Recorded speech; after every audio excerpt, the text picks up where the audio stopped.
Alrighty folks, hello there. This is Alan recording another comprehensive Magic the Gathering Arena Draft video. I haven't recorded a lot of content since I've been busy with IRL stuff, obviously work and all that, and financials and all that stuff. But regardless, I haven't uploaded any Adventures in the Forgotten Realm draft videos as of recently, and the set test just came out, I guess, like 2-3 weeks ago. And as you can see, this isn't my username. Basically, my friend is allowing me to utilize his account, his Magic Arena account, to get him out of dumpster ranking. And as you can see, this 88% is quite bad, quite atrocious, to be honest. So I think it's time for us to do another draft video. But this draft video will basically be getting my friend Michael Zhang in real life. Shout outs to him for letting me borrow his account, and we are just going, the job is to get him out dumpster ranking and then try to qualify him for the end of the month Mythic qualifier. So with that being said, I haven't uploaded any videos for Adventures of the Forgotten Realm, but I've drafted it a couple of times already. I've watched a lot of videos on it.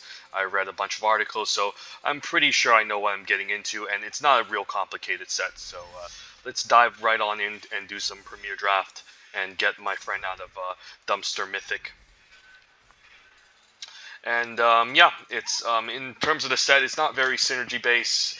There is just solid. You're more interested in just getting cards that are just good on their own. There are a couple of archetypes that have that deep synergy, like white-green life gain and black-red treasures, and maybe the red-white equipment stack. But everything else, you're more interested in just curving out and playing just good quality creatures that can do something impactful, like enter the battlefield and draw a card, or put up a lot of good toughness and power on the battlefield. So yeah, I'm very excited for drafting this first video. It's not a very exciting set, but I do like recording these, and I also do enjoy drafting in general. So this should be quite fun. So pack one, pick one, Premier Draft, Adventures of the Forgotten Realm, Dungeons and Dragons are rare. Not too powerful, definitely a trap. It just takes too long to get the counters going, and if you do get the counters going, it costs a lot of mana to activate every single turn. This is a pretty fast format from what I've heard. Not incredibly fast, but definitely a fast format, and you definitely don't want to spend a lot of mana just drawing cards every single turn. You want to impact the board. So Instrument of the Bards, I think, is a bad pick. I think the best cards in this pack are Magic Missile. There's Planar Ally as one of the better white commons. And then there's Hobgoblin Captain as the second best red common, which is a really efficient 2-drop. And yeah, there's Clever Conjurer, but I heard blue is pretty bad in this set in terms of commons and uncommons. But this card can be pretty decent if blue was better. But I think it's just Magic Missile. This card is really great. Red is the best color in this set, and it's definitely the deepest. And this can lead to some nice 2-for-1s, and if not, at least it's just 3 mana kill something at sorcery speed. Not instant speed, but definitely the best card in this pack, so I'll take it here. And then hopefully we end up drafting base red, and after first picking a Magic Missile, why not a second one? So easy second Magic Missile. If second Magic Missile was in this pack, I would probably consider either the Steadfast Paladin or the Knoll Hunter. Both of these are excellent 2-drops for their respective colors, and definitely one of the better commons in this set. Moonblessed Cleric can be okay, but usually if you're going to be red-white, you want to mostly grab equipments, and you're not going to be playing a ton of enchantments. Between Steadfast Paladin and Knoll Hunter, it is quite close. I think both red-white equipments and red-green are both pretty strong. I'd probably lean towards red-white, since I think Brunor is pretty busted, and Plate Armor could be a possibility, which we can grab, which is also a busted card, but we'll just take a second Magic Missile, and hopefully we pick up more creatures from here on out. After first double taking 2 Magic Missiles, we have Intrepid Outlander as a pretty good 2-drop, even though green does have a bit of a venture theme, but it's not highly emphasized. Red barely has any. There's also another Steadfast Paladin if we want to be in red-white. Dungeon Map as a repeatable way to venture, but it's not what I'm trying to do. Looking at the black cards, there's Deadly Dispute, but I don't think I should take it over Intrepid Outlander and Steadfast Paladin. There's also Contact Under Plane if I wanted to end up in red-blue dice roll, but I think it's between the 2-drops here, and could just take the Intrepid Outlander because it's an uncommon, and that's a little bit hard to grab. I mean, both of these cards are quite good, but this is definitely an above-rate stat line, just 2 mana, 2/3 reach. So it can halt a lot of 2-drops against the opponent and then has a decent amount of upside. Now, you know what? I'll take it here. Even though we aren't going to be highly emphasized on venturing, this is just a good body, honestly, and does seem better than the Steadfast Paladin. Here, nothing too exciting. I guess there's a Spoils of the Hunt as a good removal spell. There's Boots of Speed as also a pretty good overperformer and a great common as well. Evolving Wilds as a fine way to mana fix Druid class, only playable really in the life gain deck. So it's between Spoils of the Hunt and Boots of Speed. I'm leaning towards red a lot more. Boots of Speed has definitely been an overperformer. Probably the best equipment at common in the set. I think I have to take it here. I think I'm leaning more towards red than green. Even though Spoils of the Hunt is a fine removal spell, we do have double Magic Missile already, and I'm not sure if I want to be in red-green, so I'm not sure if I want to commit to Spoils, whereas the Boots of Speed is just good in any red deck, and yeah, so I think I'll take it here, and just very cheap to equip. Okay, there's a late Portable Hole, just also another good removal spell. Some other good white cards here. Veteran Dungeoneer, although we won't be venturing much in red-white, just a solid body. Celestial Unicorn for the white-green life gain deck. Nothing else too amazing. I think I'll just take a Portable Hole in case we end up the red-white. And then we do have a Boots of Speed as an equipment, so yeah, we'll try it out here. And then, wow, we keep seeing all these other white cards. Okay, it could just be the Arboreal Pegasus as a fine 4-drop flyer. Monk, of the other hand, not too impressive. Usually just get this trigger once or twice, and it doesn't really do much. There's an okay black card, Horde Robber, a decent green common with Elder Guard Ranger, and then there's also Jay's Self Sword, which is fine, but nothing too exciting. I think I'll take a Arboreal Pegasus. It seems that white looks pretty open for my right-hand side. Yeah, that's a pretty late Steadfast Paladin, so I think I'll take it here over Farida's Devil's Chosen. Usually the Dice Roll deck doesn't come together too often. Obviously, if you have Farida and the Trickster in your deck, it's definitely above average, but most of the Dice Roll cards aren't very strong. And, it's not really that great of an archetype. I think it's a Steadfast Paladin because it seems like we've been seeing some good white, and this is, I think, the second best white common behind the Priest of the Forgotten Lore. Also late Price of Loyalty, but this is more of a black-red card, but black doesn't seem open. I think I'll take a Steadfast Paladin, and I think we'll commit to red-white equipments. Overall, this pack isn't too exciting. Could just take an Earth Cult Elemental. Not sure if I'll play it. Just a medium 6-drop. I highly doubt we'll be finishing dungeons for the Gloomstalker. It's just also just not too impressive. So I'll take an Earth Cult Elemental. The pack overall in general just isn't great. And then none of these cards are great.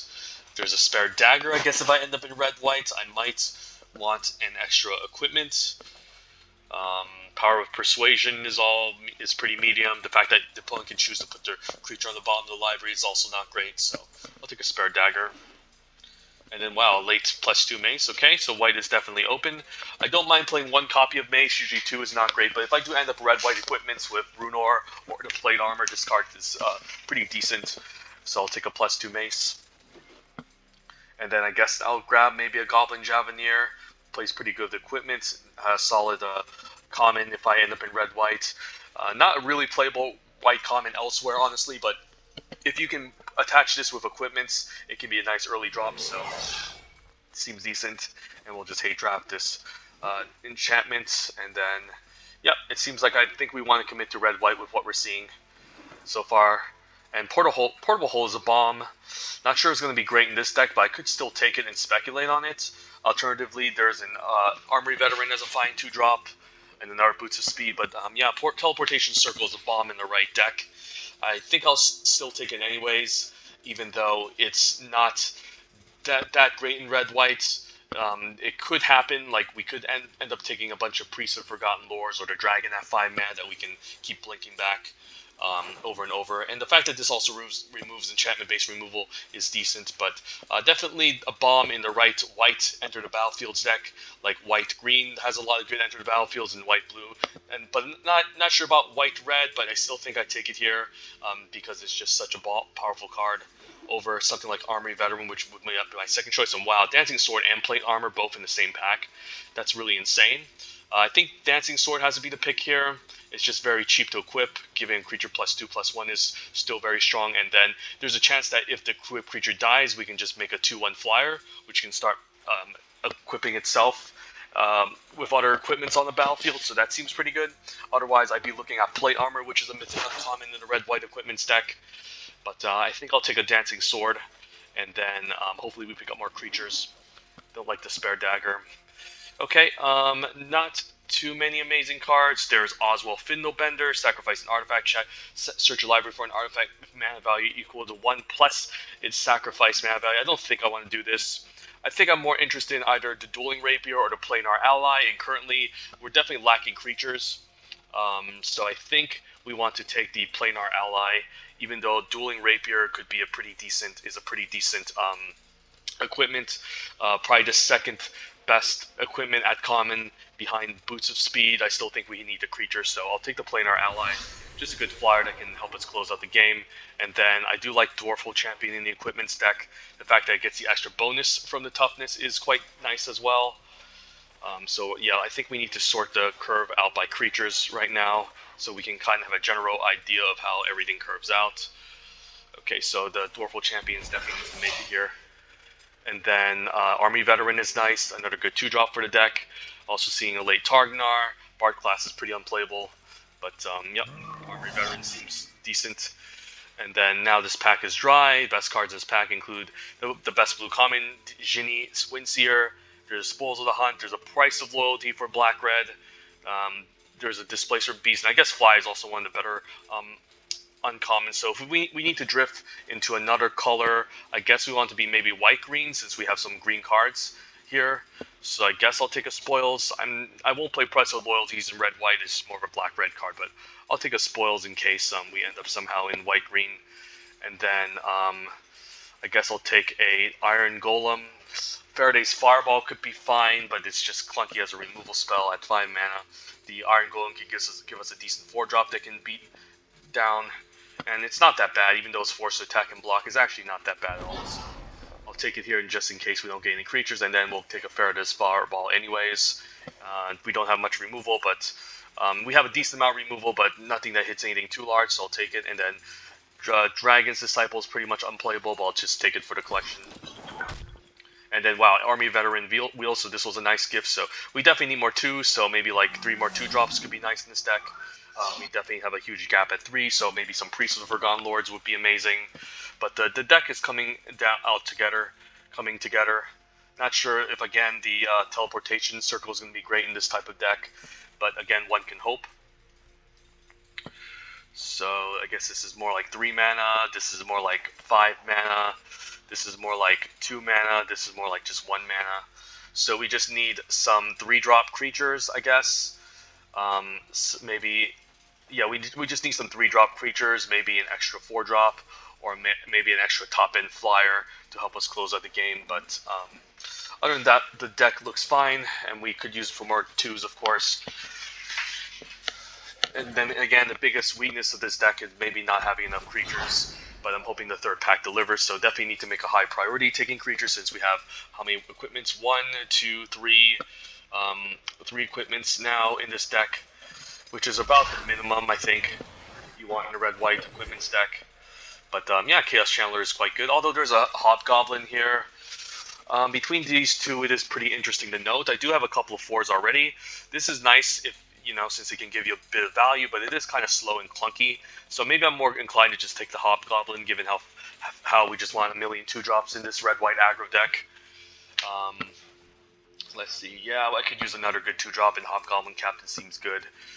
So I'll take it over Chaos Channeler, but I wouldn't mind a Chaos Channeler as my second pick out of this pack.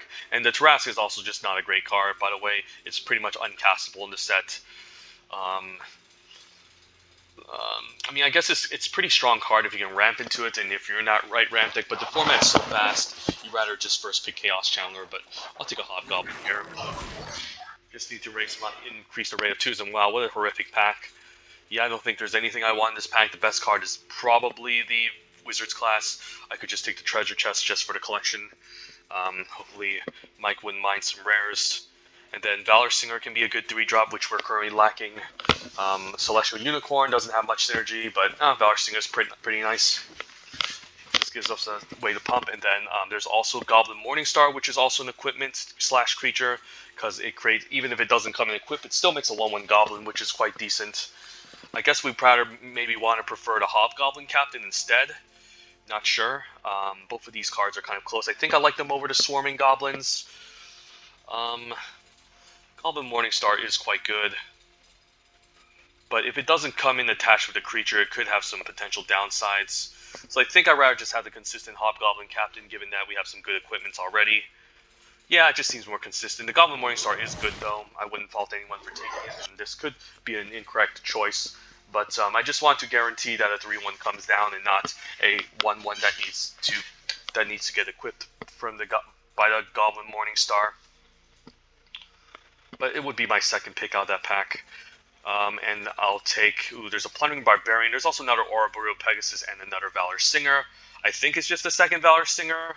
I don't think we're really trying to do the whole Plundering Barbarian. Plundering Barbarian is a fine card, but it's nothing exciting. I could also consider another Valor Ouroboros Pegasus, but again, we're lacking 3 drops. So just for curve consideration, I think I take a Valor Singer here. Valor Stinger, and I'll take another one. So now our 3 drops are looking quite good, and I think I'll have to put the Teleportation Circle in the sideboard since it doesn't seem like it's going to happen. So now these triple Valor Singers are great. Now the question is between Monk and the Dawnbringer Cleric. Which one do I prefer? Usually I like to main deck one sort of enchantment removal in the set. Monk of the Open Hand is fine, but we do have some cheap cards that can maybe double spell, but I still think it's a little bit too slow and it's a little bit bad in the late game. Whereas Dawnbringer Cleric is just a 1/3 body that can gain us some life and also maybe do some work. And then we'll take another Armory Veteran, so then that's 23 cards in this deck. We can just run a 17 lander, or we can run 16 if we get something good late. Nothing good so far. Keen-Eared Sentry, could play that over something else, not sure. It seems pretty medium. I don't think we really want it, but it's still a 2-drop that we might consider. And yeah, we could just go 17 lands.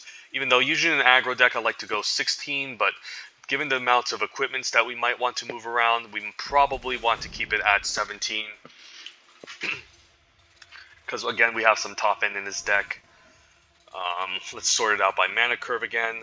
Earthquake Elemental, these are 5s. I think some of the equipments we want to base off the casting cost and the equip cost. So this would be 2 mana total. This would be 5 mana total. This would be 3 mana total. And then, yeah, everything else seems decent. I definitely could see myself running 16 lands with this. But I don't see anything in my sideboard worth considering. I don't think I need to run a spare dagger. I don't think it makes a big difference. I don't think we have any synergies with Teleportation Circle outside of a Dawnbringer Cleric. And then the Dragon's Disciple is not great. And Keen-Eared Sentry is just a 2-mana 2/1. So I think we just run something like this. And then for the mana base, I guess 9/8 seems fine since we do have 8 white cards we want to cast on time. And then I guess 14 red cards. Yeah, seems decent. I could also just cut up planes and go 10-7. Since we do need double red to hit the Magic Missile early, I might actually cut up planes now and add in an extra mountain to ensure that we can get double red going in case we need to curve out with the Magic Missile. So, yeah, I guess something like this could be fine. And I've run 7 sources of my red sources before, and I managed to draw my red cards without any problems. And most of the equipments for our white cards, are generic, so we don't need the extra white mana. Whereas the red mana we need heavily, so yeah, I guess we'll just give this a spin and see how it goes. And then save my friend Michael. Saving Private Michael. I think I should name this deck. I don't know, we'll just name it Boros Equip. I wish there's enough name for the text so I can give something witty. Add something witty to it, but yeah, we'll just save him from his tragic 88%. Because I did promise him to get the top 50 Mythic early this month, and I did, but somehow he decided to play on the accounts and definitely affected the ranking drastically. But but at least he's trying, so can't really blame him. Alright, opening hand. We have some 2-drops, so we're keeping, and a white mana for planes. Seems solid.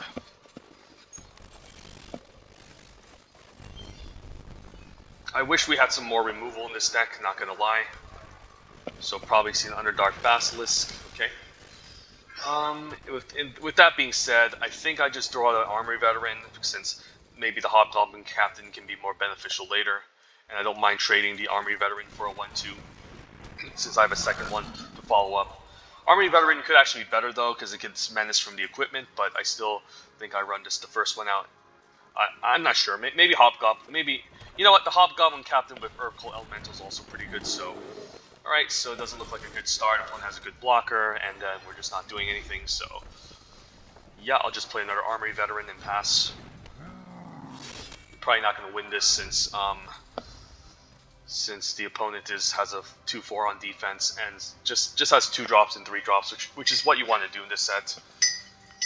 And we aren't getting any equipments. We don't have too much removal in this type of deck, which is a little bit saddening. I think I block with a 4/2 if he attacks.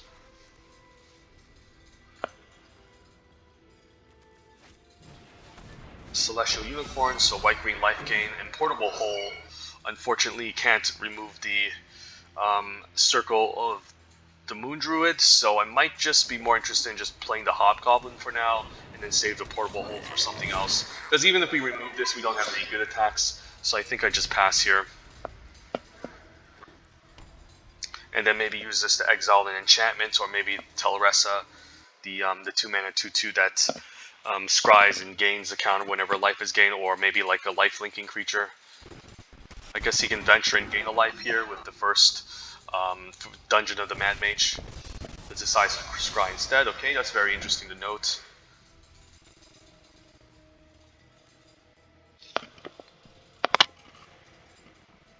Okay, so definitely not the match we want to face against. The opponent has everything, is using his mana efficiently and curving out every single turn, so this could be a little bit rough. We don't have too many flyers. I'm hoping he attacks here so I can at least trade, but nope, no such luck, so I think we just play Mountain, and then we just pass. And this could just be a slow death for us here.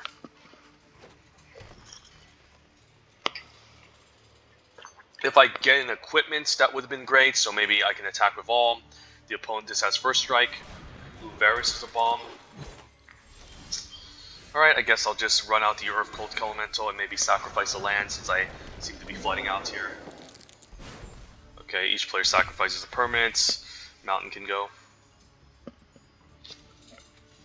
And then I guess since this is on battlefield now, I can maybe Portable Hold a 1/3 and then start attacking the 6s or keep this back on defense. Sad news is that now he can constantly venture with Varus. Sacrifices the Druid, very interesting. Okay, I guess he really cares about his lands. So I can just exile this, hopefully, and then attack for 6 every turn. Hopefully I can get rid of this Varus eventually by maybe forcing a trade of some sort.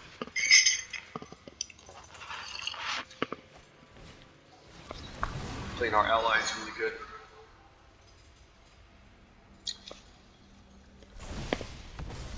If I have an equipment, that would be nice next turn, so maybe I can attach it to Hobgoblin and give it first strike, and no such luck. So I think we want to do is Portable Hold the 1/2, and then start getting in for 6, otherwise his Varus is just going to gain too much value.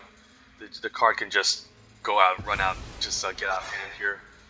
So we'll attack the Earth Cult Elemental, and then he's probably just going to start venturing and then eventually complete the dungeon for the Barrowin. So I don't mind trading the Hobgoblin Captain for it. Here I can see definitely him trading 2 creatures off, because if he thinks he's confident enough to to venture and finish a dungeon to get the Barrowin online, he might just do so, but we'll hit for 6, and then if he attacks, we'll just trade for the Hobgoblin Captain.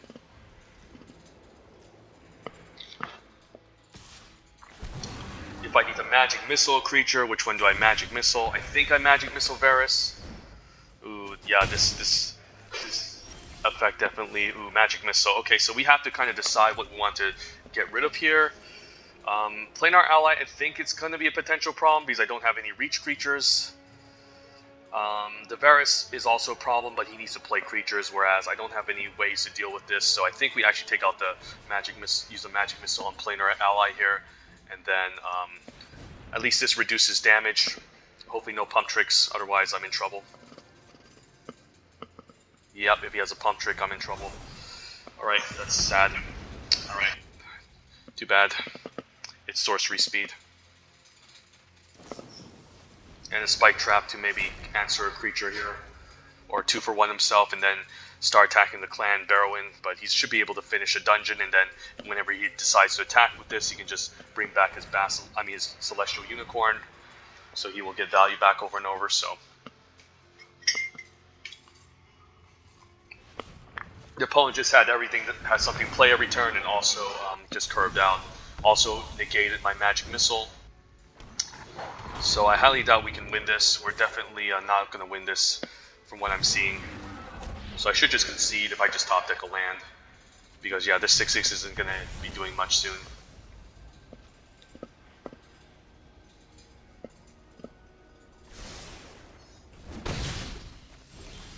Alright, yep, I think we just concede. Yep, not too great for a first game. So maybe I'm just gonna help him get further into the dumpsters.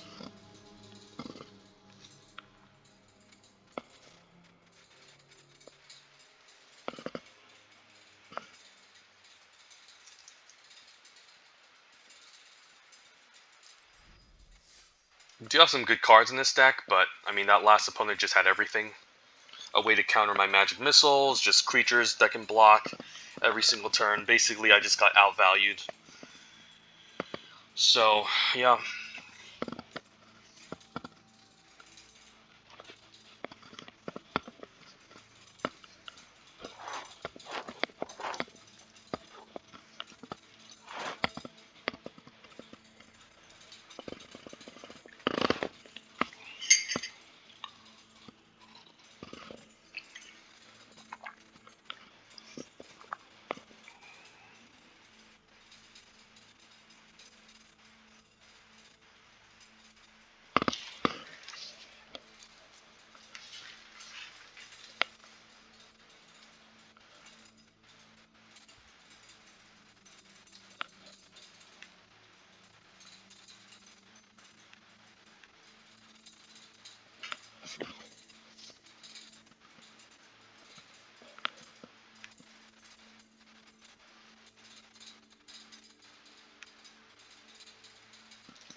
Alright, we have a 1-drop and a 2-drop. I'm not going to complain.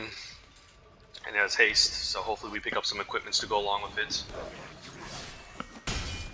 But the 1 damage per turn adds up, and that's good. And probably going to leave the Hobgoblin Captain, since if he doesn't have a 2-drop, we can hit harder. Fine trading it and then playing a second Hobgoblin if he has nothing. Druid class, okay, so he's going to take it slow for now, and then we'll just play another Hobgoblin Captain, since that will enable pack tactics for next turn. Boots of Speed is also nice. We can also, if we get we can eventually equip this onto one of our future creatures. So yeah, the opponent's playing a multicolor control deck. This is the type of start you want against a deck like this, just curving out and beating down. The Unicorn is pretty good. Alright, yeah, I guess I just attack with all, and then he probably won't block. If he decides to trade for the Goblin Javenier, he will deal damage and trade for the 3/2, so yeah, definitely not a good spot here. And I like how the auto tapper isn't messing me up again.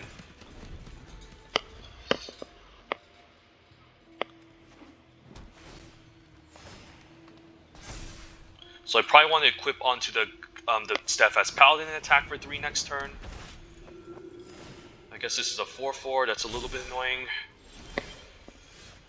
So now what? I could equip onto the Armory Veteran and attack with all. What if I attack with all? He eats a Hobgoblin Captain. He trades for my 2/1. I get in for a decent amount of damage. Yeah, this is a bit annoying, so I might just have to do that in order to try to close out the game quickly, because this Unicorn is just going to outvalue me, and he's also just gaining life. So I think we just go all in here and not waste too much time. He eats a hobgoblin for free, and a 2/2, but we still get in a lot of damage, and that's what matters here.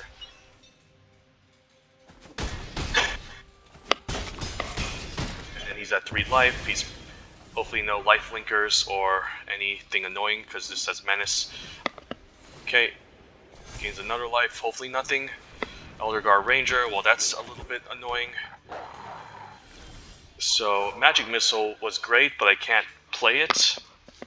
That's unfortunate. The Armory Veteran will just end up trading, so I think I just need to pass. Yeah, the Ranger definitely halted me. If he had another creature, I might have just attacked. But yeah, this isn't great. I'm hoping I can somehow top deck Red Source to maybe 2-for-1 him here. And now a White Dragon. Alright, we had a good start, but yeah, it's not coming together. I think I need to take 6 here. And then hopefully try to swing back. Magic Missile's great, so let's say I Magic Missile these 2 away. I still can't really attack. I can equip the Hobgoblin in attack, but he'll just trade, so I think I just Magic Missile. So the White Dragon saved his skin, I think, for the most part. I could equip the boots and hit him for 2, but I still lose the Hobgoblin, or I can offer to trade with the Hobgoblin, which is probably correct. So you know what, I'll offer to trade here. At least it removes the creature and forces him maybe to trade and block. I just want to get rid of the bodies. And then he's forced to stay back for the 7/6, and I can just keep punishing him. Herd Gorger, wow. Alright, I guess this 1/1 is chumping now. I think I chump. And then hit for 3. Yeah, this is not going good. This is what I get. So I could attack for 3 next turn. If he does next turn, yeah, I think I attack. I guess that's 16. That's 15 damage. I guess I'm dead. All right, never mind. I'm just getting owned. Just like Michael, I'm just getting completely wrecked on Arena. Okay, let's get him further into the dumpsters. Had a pretty promising start, but it shows that, yeah, I guess if you have synergies like the white-green life gain deck, you can definitely outvalue the opponent, and that's what our last opponent did, so not good, not good.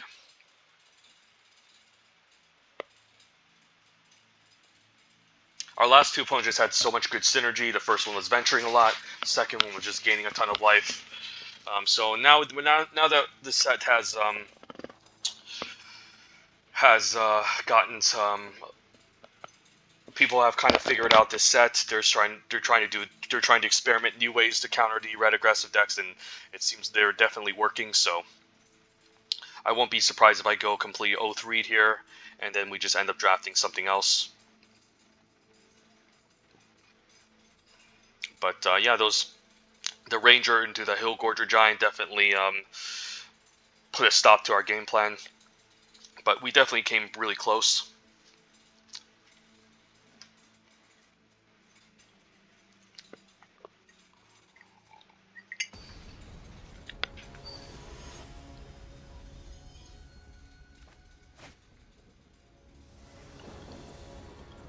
Okay, alright, Goblin Javanier, this time is also not great.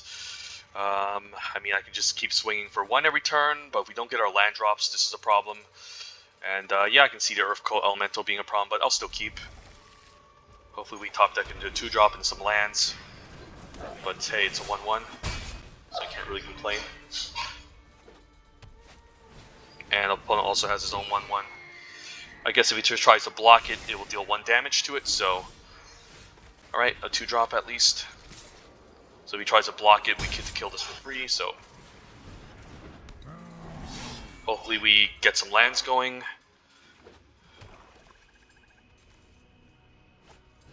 Okay, check for traps. I don't mind him using check for traps here.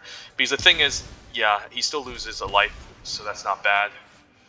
And if he stays back, he can't really block the Javelin near because they'll just take 1 damage. So Alright, we got our land anyways. I'm not going to use the magic missile on the 1/1, so we'll just hit for 3. This can also go face, but I don't think we do it now. I might need to use this to clear 2 blockers out of the way, which could be potentially really annoying.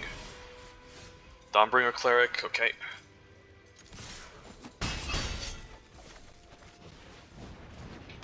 Think we just gained some life.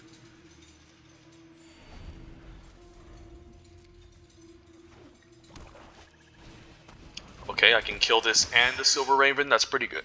That's pretty nice. Although the Valor Singer is also quite good.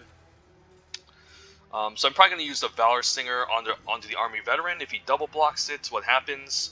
I can also just use the Magic Missile and attack, which is probably just better here. Because this can potentially help him ramp, which is really annoying. This also can't be countered. So not bad, and then we can attack for 4. Keep putting on the pressure. Zombie Ogre, that's not bad. It's pretty good actually, but Dancing Swords is nice. And we can also equip this onto the Armory Veteran, giving it Menace.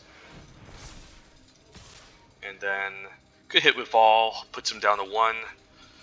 Is that worth it? He gets to eat a 1/3 for free. Nah. Just get him for 4 for now.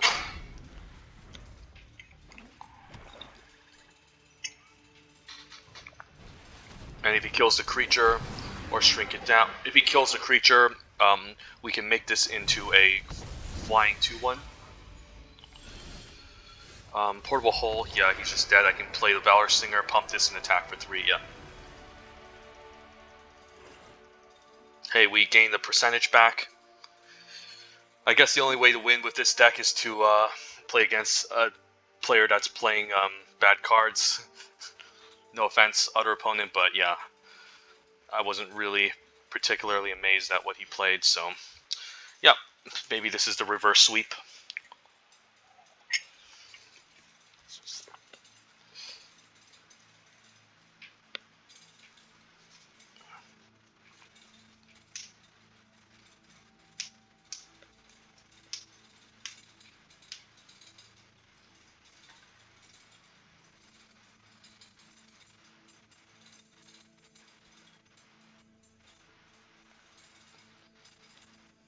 And I guess that's another reason why blue is bad, is that there's just so many spells you can't counter, like the Magic Missile. And then the Hunter's Mark. Those 2 can't be countered. So blue is also bad because of those cards.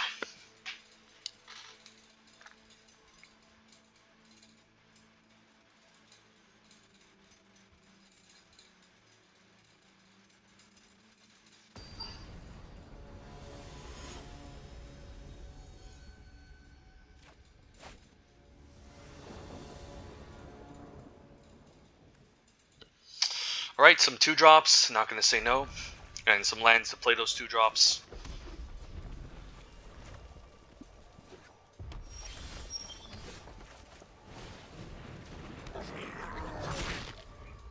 Hopefully land into Valor Singer could be nice.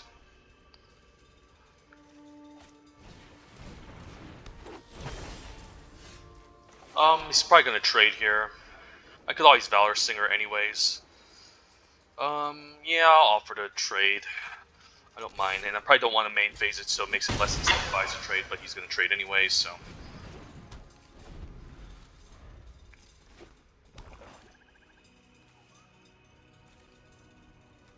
So yeah, I don't mind going 10 red sources since we're hitting our planes a good number of times already, so.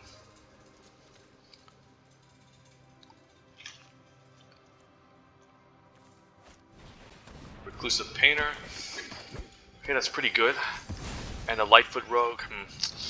Yeah, I would love a Magic Missile here. I think I just trade for the Lightfoot Rogue. I don't mind trading for it. It's a decent trade. And then we'll play the Armory Veteran and hopefully get some mana going.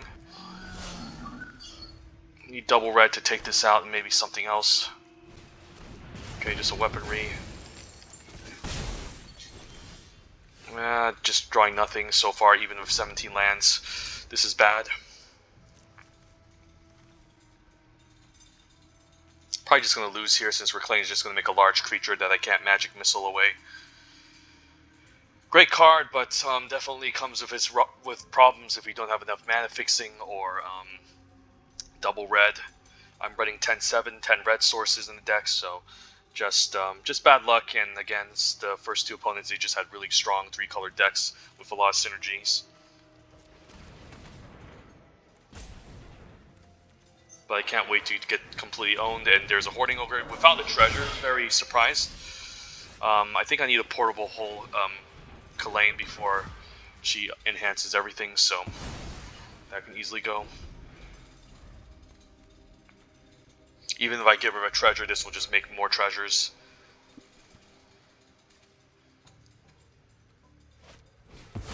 Okay, Cell Sword with haste is not great. Alright, we're just gonna get owned. Oh wow, 3 treasures, not bad. This is a good nat 20. So which one do I kill? Probably the Cell Sword, since at this point he probably has enough treasures anyways. But we're probably dead here. Yeah, the mana just came a little bit too late. Still think I'd take the Hoarding Ogre out. Probably see a sack effect here on the Hoarding Ogre.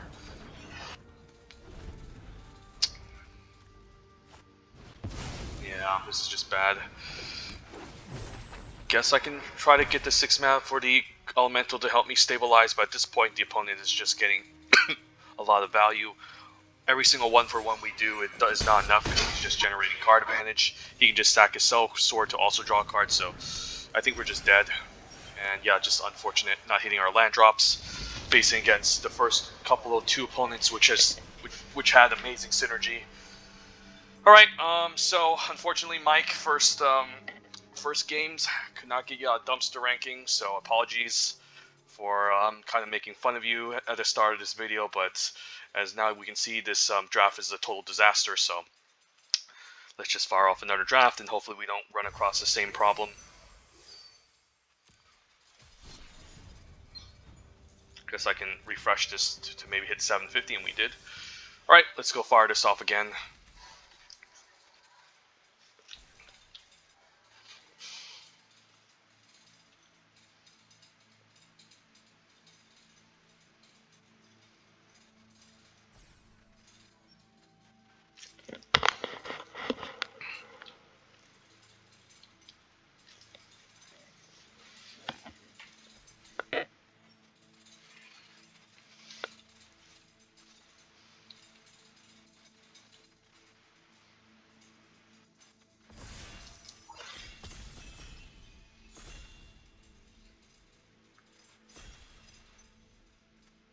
Quite surprised because our deck actually looked pretty promising.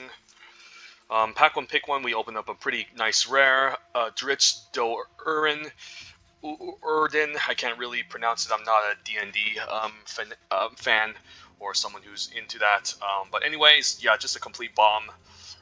Anything with higher power or have higher power on the battlefield that dies will just give Dritz Do Urdin a counter, or counters equal to the difference, and then it just becomes a powerful double striker, and already makes a cat that powers it up if it dies. So Dritz is definitely the slam dunk first pick. Other good cards include the Prosperous Innkeeper, great in the white-green life gain deck. Definitely an overperformer. Some good uncommons in 2 color pairs that aren't too great. Pegasus, some good okay white commons. A decent common of Soul Knife Spy. Yeah, pack is just not great, but Dritz looks fantastic here, so we'll take him. And following up Dritz, we could just take a Priest of the Ancient Lore over Spoils of the Hunt and over Hill Giant Gorger. As much as I think Black Sacrifice / Treasures is the best archetype, I don't think I go out of my way to take Klain here and give up on Dritz, since it's my powerful first pick. And there's also some great commons in this pack as well. And I think we just take Priest here, just a powerful 2-for-1. That replaces itself right away. White-green has a lot of life gain synergies. So the fact that this enters the battlefield, draws a card, and gains a life is great. Otherwise, I'd be looking at maybe Spoils as a fine removal spell, and then hopefully we can pick up a Hill Giant Herd Gorger in the future. But Priest is definitely the choice here. Okay, could just take maybe Planar Ally or Ranger's Hawk. Nothing else amazing in this pack. If we knew we were going to be an equipment stack, I wouldn't mind like a Ranger's Hawk. I mean, I guess in white-green you can still have some equipments.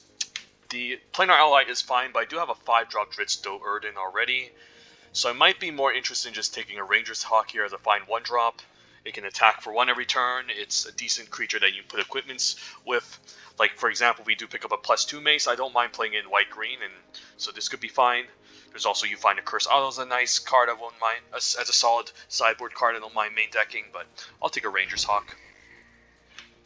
And Portable Hole is a nice removal spell. That's a pretty nice gift. Pick 4, so white does seem open. There's also Veteran Dungeoneer, which is fine. Just a nice body that can block really well and also gives us some venture synergies.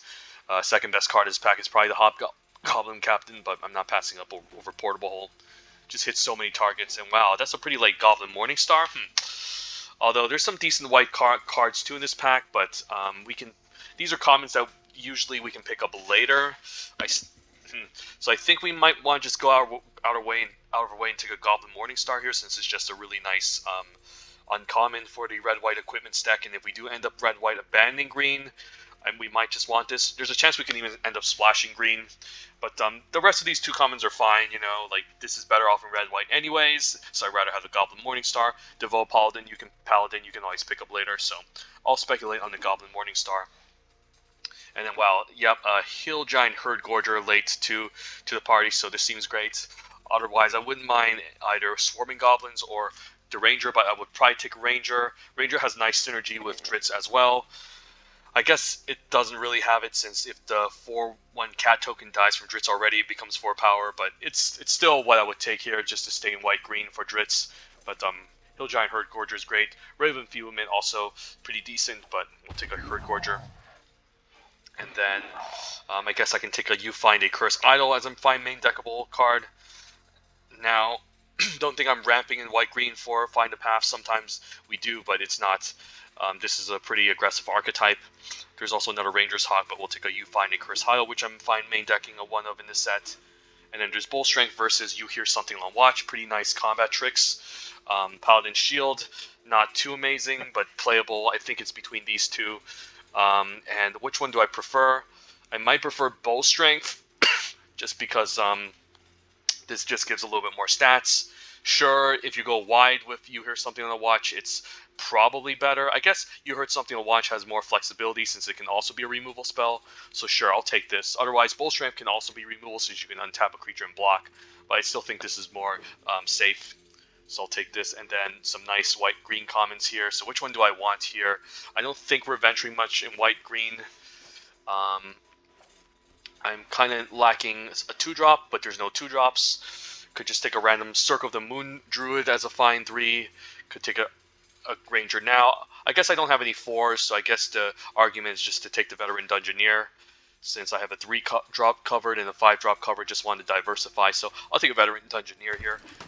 And also keeps me white. And I'll take an Inspiring Bard. Seems better than Gloomstalker. Definitely an underperformer and not a great reason to complete dungeons. There's Potion of Healing if we have more life gain synergies, but we currently don't. The Inspiring Bard is just a fine 4-drop, can help us pump our team, and can also gain life in case we have some life gain synergies, so I'll take it here. And then take a Plundering Barbarian in case we end up in red-white. And we do see a couple of late red cards, but they aren't like anything too exciting outside the Goblin Morningstar, and maybe like, I don't know, the card we saw in the previous pack. Forgot what the name of it was, but it was a fine red common, but I still think we want to lean towards Dritz as much as possible, given that he's just a powerful bomb. But the deck is shaping along quite nicely. Eventually we'll just have a nice well-rounded curve, some removal in the deck, and that's great. Right, and Paladin class is a bomb. Wow, yep, slam dunk. This card is just so nutty. Yep, just 3 mana, give all your creatures an Anthem effect, pumping the whole team, and then whenever I attack, I can just give a creature double strike for each attacking creature, so it just becomes almost impossible to block. Otherwise, I'd be looking at Steadfast Paladin as the second best white common. Just a nice 2-drop that can help you stabilize and gain life, but we're not going to take it over Paladin class. This card is a bomb. And then, yeah, tell it. Ooh, actually, no. This is actually interesting. Trellisara has more life gain synergies. Werewolf Pack Leader can, if we have more power 4 matters, we can draw cards off of it. So actually these two cards are quite close. I think I had to take them over No Hunter and the Loathsome Troll. How much life gain synergy do we have? We have a Priest of Ancient Lore, we have a Hill Giant Herd Gorger, and an Inspiring Bard. We don't seem to have too much pack tactics going on. Some of our early creatures don't have a ton of power. It could still be the pick here because it's just a strong rare. It is double green, but there's a chance we can pick up a Trelisara later if white-green life gain is open. And this is also an uncommon, so highly likely, more likely to wheel. So I think I'll actually take the Werewolf Pack Leader here, and then hopefully we can cast double green on curve. This card is a really nice gift. And here, this pack sucks. There's actually nothing good in this pack. I guess in case we're ramping, we can take Neverwinter Dryad. I don't think Wild Shape is great. Unlike Snakeskin Veil, the fact that this doesn't really give a creature a counter is not is actually pretty underwhelming. So I'll take a Neverwinter Dryad. And I think we're definitely committed to white-green after taking the Werewolf Pack Leader. And wow, Volo Guide to Monsters is a bomb. Not sure if I can take it though. I don't think we're splashing. We can make a treasure off of You Find a Curse Idol, but outside of that, there's no treasures. But the Loathsome Troll, I've also haven't been too impressed by. It still could just be the pick here, since I mean I could use another 5-drop, even though Owlbear is just way better. I don't think we're going to be playing Volo. I don't think we're going to be splashing it for it. I mean, the deck seems like it has enough power with Paladin class and Dritz, so I think I'll just take the Loathsome Troll. I think we have enough power in this deck. I don't need to splash something that's already a bomb. And then, I mean, don't need to splash a bomb when I already have a couple of them. And then Steadfast Paladin is great as a nice 2-drop. So sometimes when you're drafting and you see a bomb late in the pack and you're considering splashing for it, you should evaluate the cards that you already have and the amount of mana fixing you have available to determine whether or not it's reasonable. Like, maybe I can venture a bit and get a treasure token, but I don't have much venture going on outside of one veteran Dungeoneer. And we also don't have any Evolving Wilds. We might not get any Evolving Wilds, and we also have some strong cards already. So I don't think we're going to have issues trying to winning. I think the game plan is just to be aggressive and to be aggressive and not try to outvalue the opponent by making more creatures. A half-elf monk could be decent. Could actually cut the Dungeoneer for it if we're not venturing that much, because this is like our only venture card, which doesn't seem great. Whereas this can be a pseudo removal spell. Seems fine. And then we'll take another Steadfast Paladin as a great 2-drop. Druid class is also another decent way to incrementally gain life. But we passed up the Trelisara for Werewolf Pack Leader. Not sure if that was correct. We don't. I mean, like I don't think it's going to be difficult enabling pack tactics in this deck. Honestly, like, sure, it's going to take a little bit more work, but I don't think it's going to be that impossible. And then Dorful Champion can be fine too. Currently, no equipments.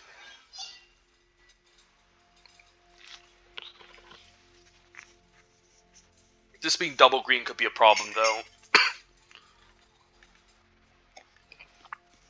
So maybe I should have considered Trelisara, not sure. Don't think I'm ramping into anything. Just take a random, take the best card, Boots of Speed. And then another Loathsome Troll. There's a Ranger's Bow, but it's a pretty underwhelming equipment. I guess we should have hate drafted Volo Guide to Monster, since I don't think I'm playing double Rangers. Double Loathsome Troll could consider the Ranger's Bow, but it's just also not great, so don't think it matters. And then hopefully the next pack can kind of help us around that. And we got Ranger's Bow anyways. So, alright, hopefully the next pack helps us round out the deck. What do I think about Moonblessed Cleric? It can help me find Paladin class, which could be pretty nice. Outside of that, don't have any other enchantments, but I mean, it gives me a solid play on turn 3. Alternatively, it could just be Spoils of the Hunt. We currently don't have much removal outside of one portable hole. Veteran Dungeoneer could... the half-elf monk can be kind of pseudo-removal. Here's the problem, though. The white creatures just don't have too much high power, so maybe Spoils isn't that great. So I might prefer that Moonblessed Cleric. The fact that it can help me find Paladin class can be really nice. And don't have much 3-drop creatures. And this is just a bomb I don't mind putting on top of my deck. So I'll take a Moonblessed Cleric. And it's either way still 3-mana 3/3, which is fine. This pack doesn't look great. Could just take another Hill Giant Herd Gorger and go 17 lands. So maybe now I don't mind ramping a bit with maybe the Dryad in this deck. The Paladin Shield's also okay-ish, but not amazing. There's Choose Your Weapon, which could actually be reasonable, but I'm not going to take over a Hill Giant Herd Gorger.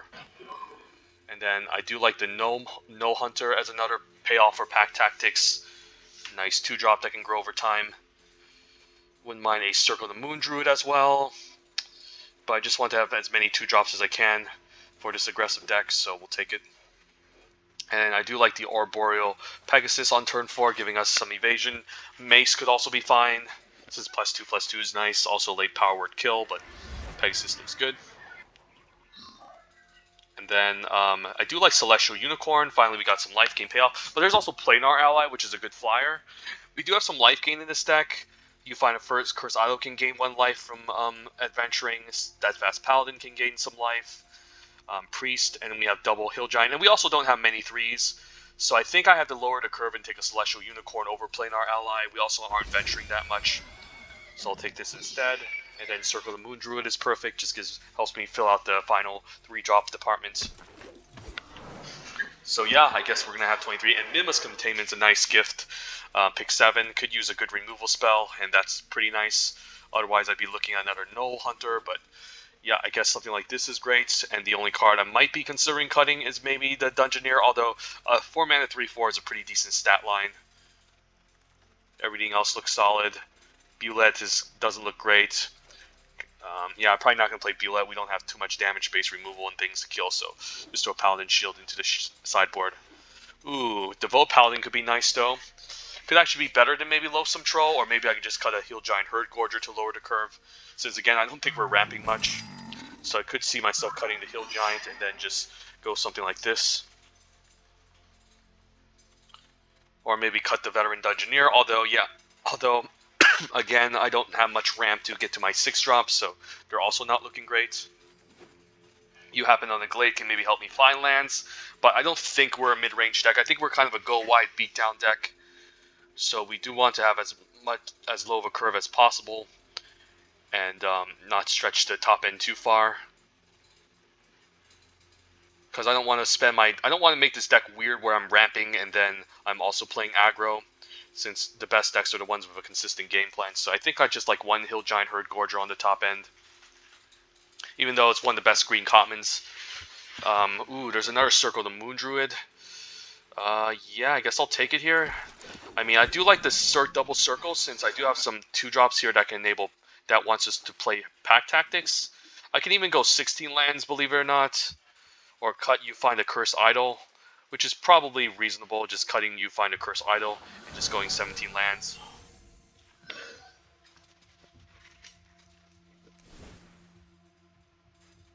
So let's see, how about this? So definitely playing Paladin class. How about Ranger's Hawk? Ranger's Hawk isn't great, but it is a 1-drop evasive flyer. It's not going to do too much, though. That's the problem. We don't have too much synergy with it. We can maybe pump it with the Inspiring Bard. It can be a flyer that gets enhanced by, I don't know, the Paladin class, and you hear something on watch, and then maybe a pump from Devoted Paladin. It's still not great, so it's also not a card I'm happy with. I'm happy with all the 2-drops. The 3s are looking quite solid. Now that we picked the Minimus Containment, the Moonblessed Cleric seems pretty good, and I like the double Circle the Moon Druid to enable Pack Tactics for these 2 cards. The 4s, I'm not happy with the Veteran Dungeoneer, but it is a solid body. So these are 2 cards I'm not too excited about. And then I could consider cutting Loathsome Troll.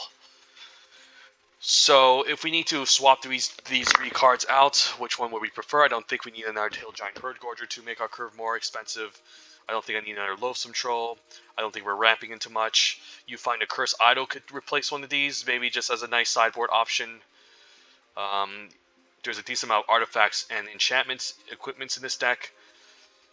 Other than that, there's a Ranger's Longbow, Compelling Duel. It's not great, so I could just keep it as it is, just play a creature-heavy deck. And even though we don't have much venture going on with the Veteran Dungeoneer, sometimes we can just get a Scry off the venturing, or drain the opponent for 1, which could be okay. So maybe this is fine. And then the mana base, 9-8 seems decent. I think I need to go 9-8 for the double white green on Werewolf Pack Leader. Although I'm pretty heavy white. I could see the argument going down a green, even though I did take this over the Trellisara, thinking I could maybe get one later and I should focus more on the rare. That was a pretty wrong assumption, but I still think we might go down the forest, even though this could again be harder to cast. I'm hoping we can maybe play this later and not have this in our opening hand. We do have some double green Loathsome Troll and Hill Giant, but we should get there eventually. So, yeah, I think this is fine. Just go 10-7, so we'll give this a shot.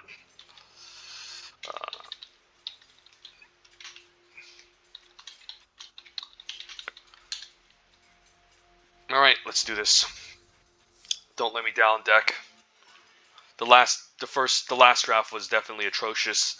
This deck, I'm hoping it can redeem itself.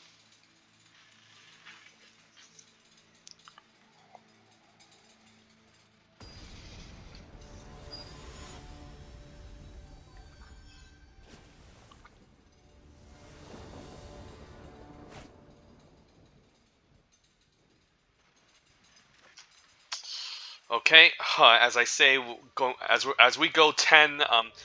So the funny thing is, we went 10-7 and then we drew all these forests. But this is definitely not a keep. This is a better keep. I think I'll try this, and then what do I bottom? Maybe Dwarful Champion, since it seems kind of underwhelming, and we already have the 2-drop covered. So I think I'll bottom this and at least guarantee I can hit my 3rd land drop. And again, the double green is important for the Werewolf Pack Leader, so I'll leave the forest in case we top deck Werewolf Pack Leader. Opponent maybe in the Red Black Treasures deck, which is a really good archetype. Definitely the best one in this set. And if he doesn't play anything, I don't mind just main phasing Unicorn and attacking to enhance this.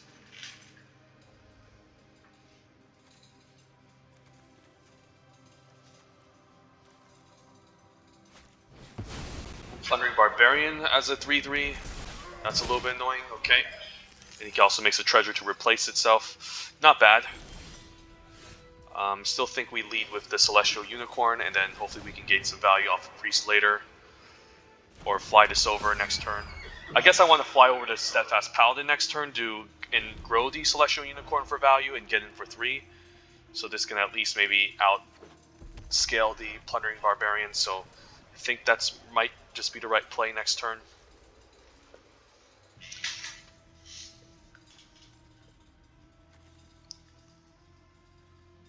Hoping he just passes, and he does. Portable Hole Answering Claim is really nice.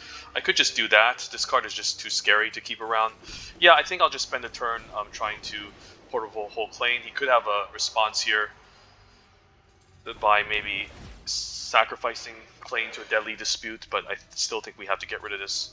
And that's really nice. It happened, and now we can Priest, grow this Celestial Unicorn and pass the turn. Maybe see a removal spell. Yep. So opponent seems to have a really strong deck.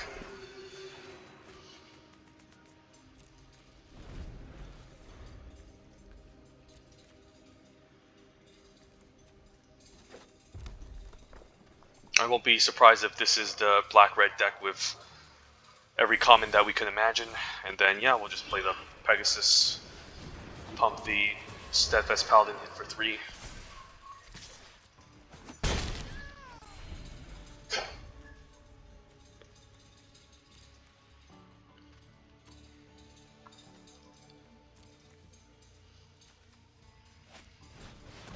Hoarding Ogre. That's a little bit annoying. Mimic Containment on Hoarding Ogre. I'm not sure if I want to do that. It does prevent it, but he could have something scarier. Like, I know this provides him with ramp, but I'm giving him treasure by using this anyway, so it's actually not good. So I'll probably attack for 2 and then just pass the turn. Maybe take 3 on the way back, and then if he taps out, I can use Mimic Containment on something better, and then do that instead. So yeah, he makes a treasure anyway, so there's no reason to lock him down. Probably see a removal spell here. Yep, Grim Bounty.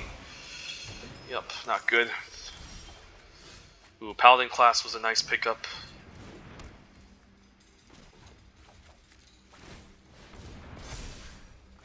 And I probably don't want to... I could Minimus Containment here, and I think I will.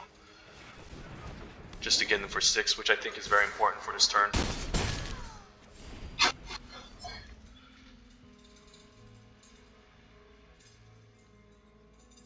So I can just attack with 1 creature next turn and give it double strike with the Paladin class.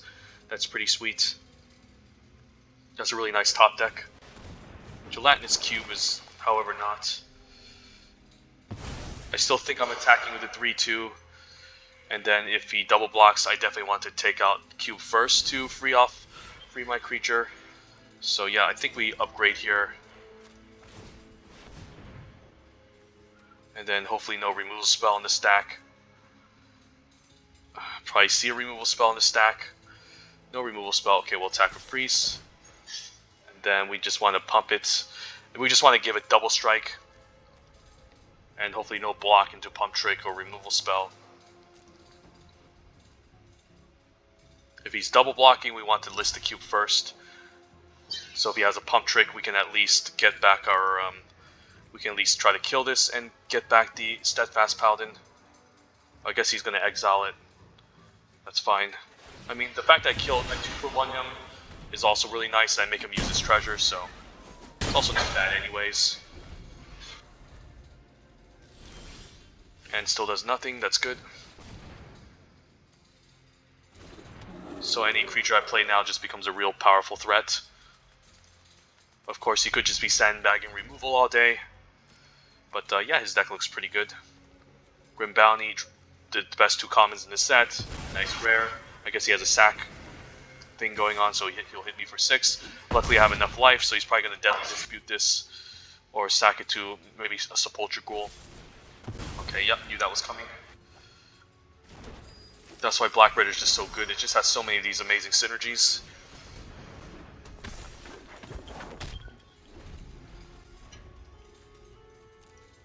Nice thing about this is I can attack and tap at the same time. I just need to hold full control.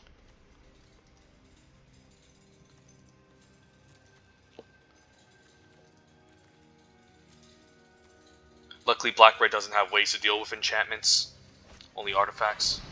Plundering Barbarian getting rid of Flame, it's annoying. At least it's not ramping her, but she gets a treasure anyways. Yeah, this isn't great. So I probably need to attack and tap. Yeah, and we're just not doing anything here, so... Yep, I think we just attack here and then we tap.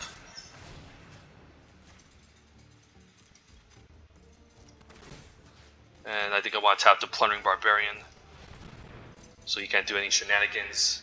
And if he wants to chump with Kalane, I'm happy with that. So I'm actually surprised he decided to chump.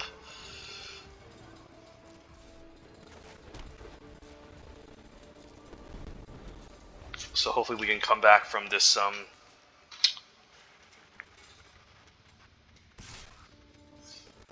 I don't know why he's attacking. He could have something here. And another Plundering Barbarian, sure.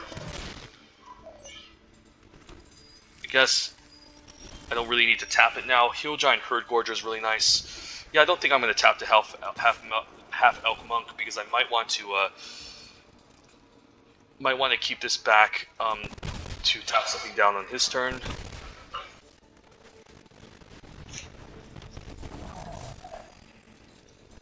So now I can tap something down on his turn.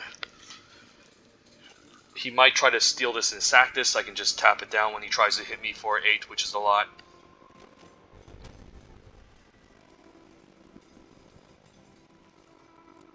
Shouldn't have played out my land.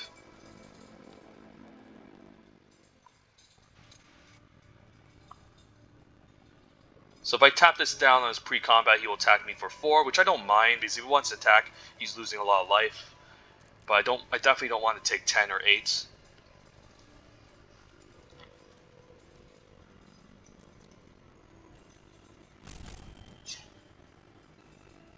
So maybe he's debating between stealing half Elk Monk. Yep.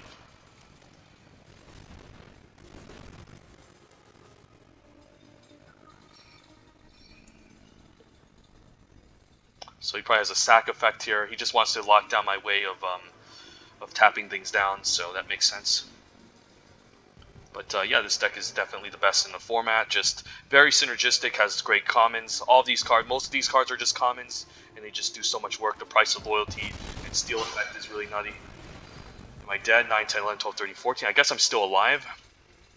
I'm still alive here, so I'm not really scared. I'm just hoping he just doesn't kill me out of nowhere. I guess he has a second main sack effect. So he's probably going to sack the Hill Gorger. Just a Hoarding Ogre? Okay. Alright, I guess we're still in the game. So I can attack, tap the 2/2 down, and then force him to chump with the 3/3. I mean, I guess I just want to attack with the 8/8, right? And then keep the half elf monk back on defense. Yeah, if I attack with both, what happens? I guess I only get to snap him for 2, so I think we just attack with the Hill Gorger. Because I want to keep the half elf monk to potentially tap this down if he's, or chump block if he's going to steal it and kill me out of nowhere, so I think it's important to play it safe. And then we'll just pass the turn. And then if he moves to combat, we'll just tap down the Hoarding Ogre so he doesn't get to gain treasures. Yeah, we don't want to give him any outs, because if he can just top deck a Price of Loyalty, a 4th copy, and just kill me by taking the 8/8, that's bad, so I need to keep back the 2/5 to at least chump block the 8/8 or tap it down. I guess I'd be dead anyways, because I can't block with the 2/5 if I decide to chump the 8/8, so I'm dead regardless, but either way, I still think that was a safer approach.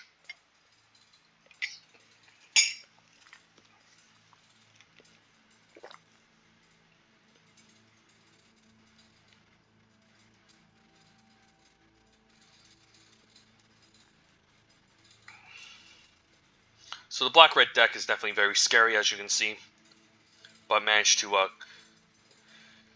stay alive, so that was a pretty nice victory. And this deck does look better than the first one we drafted, which had, you know, the good red-white cards, but didn't have Bruno or anything.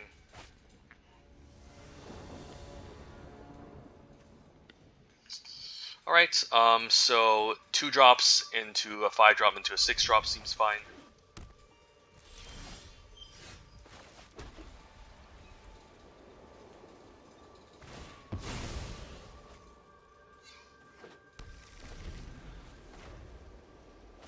Don't have any equipment, so I might just leave the Dwarful Champion just to maybe hit him for 3 if he has nothing. Yeah, we'll just play the Champion. Applies the most pressure. And for 7 green sources, we're still drawing all of our forest, funny enough. So I just stated that previously. So yeah, the Priest is a little bit of a problem. I still think I just play the Paladin and pass. I mean, I could offer to trade here, which isn't wrong. Although this could trade for something better. If he does play the Teleportation Circle next turn, I'm going to regret it. But that's a rare, so yeah, we'll just say go. Maybe swing with both next turn. But the opponent might have the nuts life gain deck. Arboreal Pegasus, okay, so if he attacks me for 3, I can swing back and offer to trade. If not, I mean, do I just stay back here? Let's see, attack here with the 3/1 he trades. I do have a 5 drop that's coming up that can pump the team. So maybe it's fine trading it anyways. And I'll just play the Paladin, which keeps him on, keeps him back because he doesn't want to. He doesn't want me gaining life. The fact that this drew a card and traded off for the Dwarful Champion is already a 2-for-1, so that's great. I'm hoping the Druid class doesn't do much. Okay, so Dungeoneer seems great here, and I do want to Scry for a treasure, if possible. Yeah, I think we definitely want to Scry here. And I guess Ranger's Hawk can eventually also just... Minimalist Containment can be fine. Although, I'm probably more interested in just hitting my land drop. And I also have a Circle the Moon Druid, which can grab something. So I think I bottom this, actually, and just try to get my land drop. And we'll just pass the turn. I mean, this could answer the 2-4. I don't care about the spike trap. I'm fine putting a 2-2 in front of this, and if he wants to spike trap my 3-4 away, that's also fine.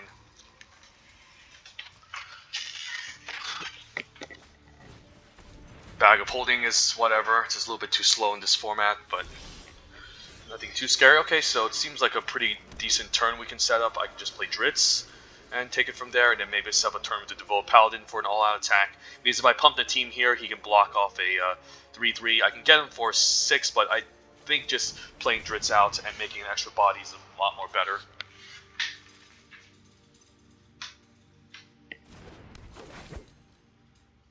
Dritz, how do you pronounce it? Dritz, Do'Urn? I have no idea. If he wants to tap out for his spike trap, he can be my guess. If I top deck a land, though, I might be more interested in just playing the Hill Giant first. Not sure. There needs to be a window where I pump the team and I get in for a ton of damage, though, this Devoted Paladin.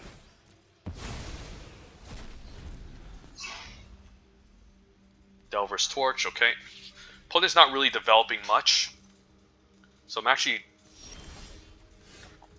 don't mind it. And I could go for an all-wide attack here, and maybe this is the right window. If I go for an all-wide attack, let's say he has You Hear Something on Watch, he kills one of my guys, block here, I do get him for a good amount of damage.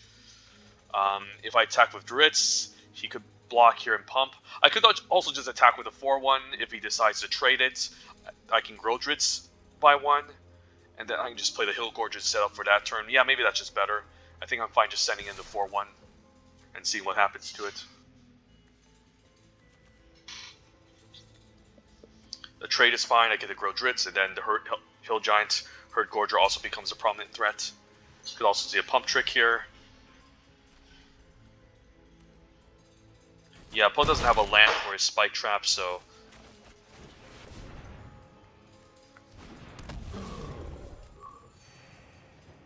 definitely can be an issue. Not sure. Maybe that was the window to pump the team and attack because he's about to have Spikefield trap up. I'm not 100% sure. But it's still looking pretty good on my end. Because let's say he does kill my Drizzit,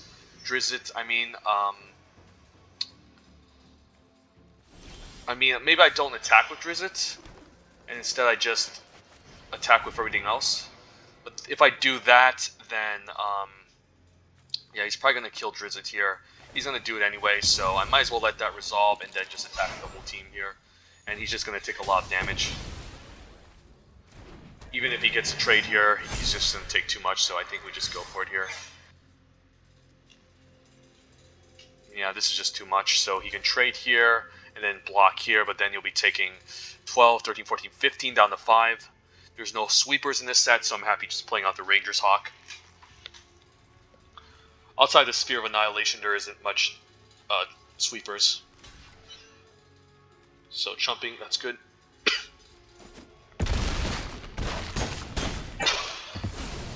I think he's just dead here. We can use this to repeatedly venture while we attack as well. Can explore Tomb of Annihilation to drain him. Yeah. You definitely don't want to waste your time playing Bag of Holdings in this set. It's really important to just develop the board with as many creatures as possible, take as many good removal as possible, and just try to kill them quickly.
Okay, a 2-drop. No creature, no other creatures, but we have both our colors, so I can only imagine top decking into some, curving out into some decent playables, so I think I'll try it. Alright, that's a 4-drop, so that's good.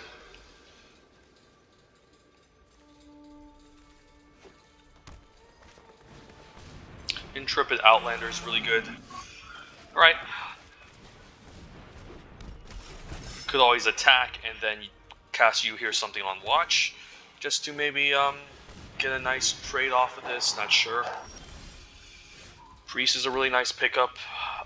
There's a containment, but I don't really feel the need to remove anything. I think the Priest is fine. Gives me more options next turn, since it cycles itself, and then Dritz is a nice 5-drop we can play. So you can probably pump the Direwolf Prowler, so he could attack main phase with this actually, that's pretty interesting to note.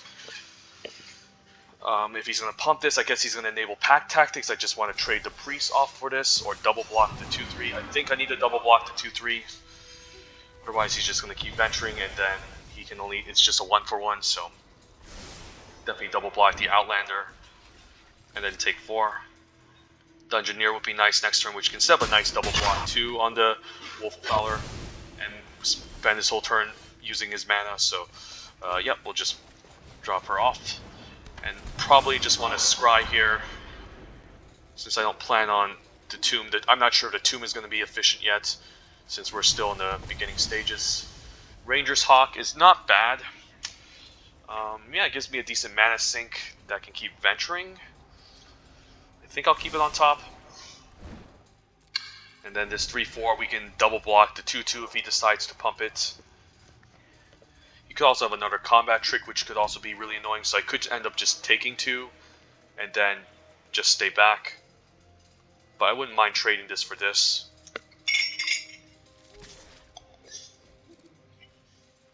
Do I double block? Worst case scenario, I get he removes my creature and kills my Dungeoneer for free.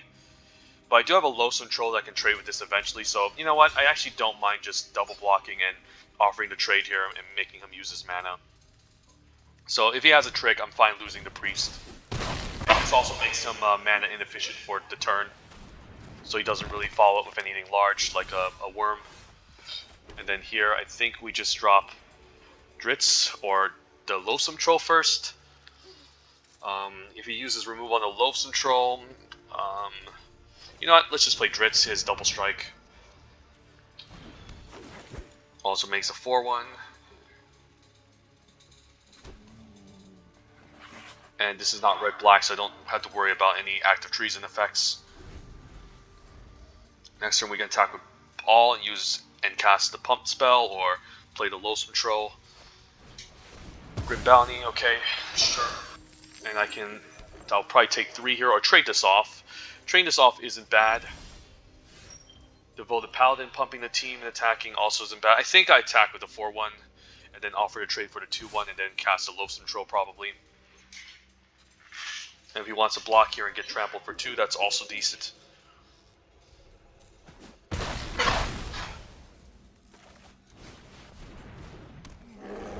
And the fact that this keeps coming back is also a bit of a nuisance for him to deal with. Okay, so he's just going to draw some cards, and he got none? Wow. That's very disappointing. No creatures on the top. That's almost pretty much a dead card. I think I just attack for 6, and then if he trades, I can just keep bringing him back end of turn. The trade here actually isn't that bad, honestly. I could also just take it and hit for 6 back, which could also be reasonable. I mean, 6 is a lot of damage, and this holds off to 4-2. So you know what? I actually, maybe trading here is fine because I can always block the 4-2. Yeah, it seems okay. And then what we can do now is we can play No Hunter Ranger's Hawk, and then take it from there. Could have maybe end of turn rolled a coin for the Loathsome Troll. Owlbear is a nice pickup.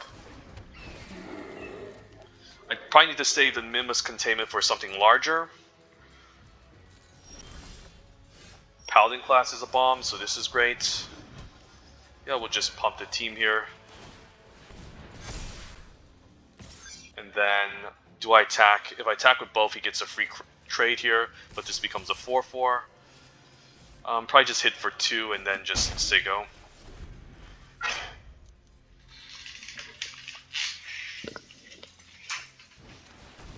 A second you meet in the tavern, and hopefully he doesn't. Oh, he didn't miss this time. Okay, he definitely got some goodies. Alright, that was a pretty nice hit from the opponent. I can still double block the Owlbear, trade off the Null Hunter. I can still trade for the 4-2 as well. So I'm still in pretty good shape.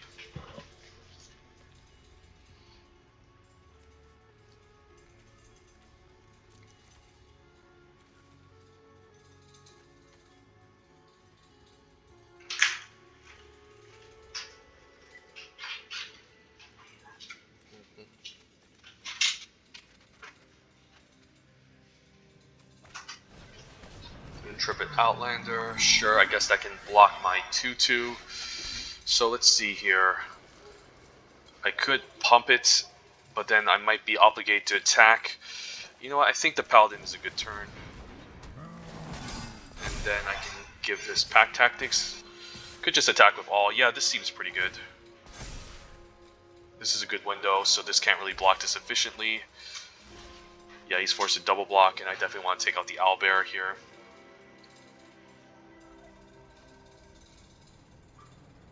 I like how this also gives Vigilance, so that's a really nice upside.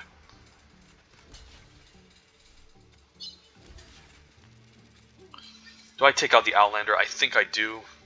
Even though this can attack as a 4-2, I'm mostly interested in killing this. Otherwise, he can just venture, and that's really annoying. And then this 5-5, this will eventually just block off the circle of the Moon Druid if I can enable Pack Tactics. So.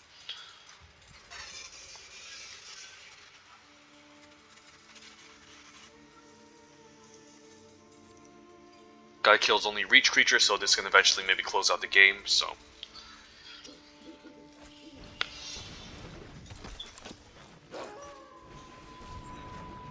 a bunch of Death Touchers. So one Minimalist Containment is not going to do it. So I think the game plan now is to maybe fly over for the victory. Therefore, I'm much more interested in just upgrading the Paladin class and then hitting him for 4 in the air. If I get a land, I can also just put him down to 1. Do I want to do that though? Probably not. But I am fine upgrading here. Yeah, I guess I can attack with everyone and then just pump this up into a... attack with a Null Hunter. If I attack with a Null Hunter, he gets the extra bonus. So then use you hear something on watch as a finisher. Okay, I think that's the plan now. Yeah, pump this. So it becomes a 3-3. And then he decides to block before damage. We can cast you hear something on watch to smash in for lethal.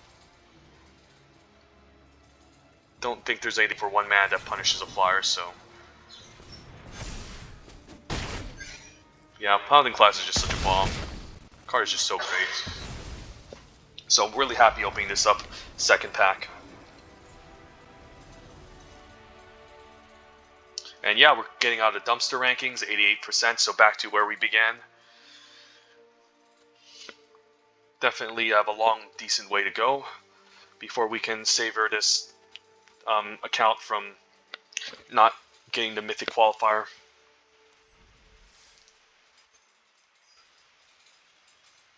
But definitely a lot better than our first draft that we went. Did we? I don't even think we won a game with our first draft. I think we did. We went 1-3. This one might go the distance, 7 wins, and then hopefully our final draft for this video can showcase the escape from dumpster.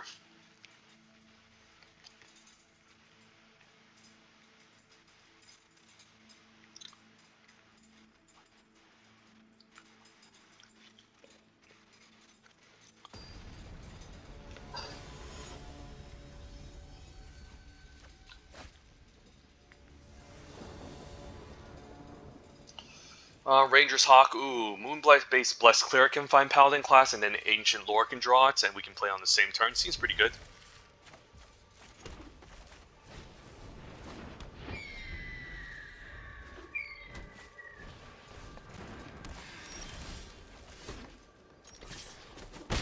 So probably going to play the Cleric first, so we don't end up accidentally drawing one of our enchantments. I mean, yeah, so we don't accidentally end up drawing one of our enchantments. I could also play the Circle of the Moon Druid, because it hits harder. I'm not sure if that's a big deal. But, yeah, we'll get the Cleric and find Paladin class here, which is really sweet. And, yep. So we can play Paladin class and a 3-drop next turn.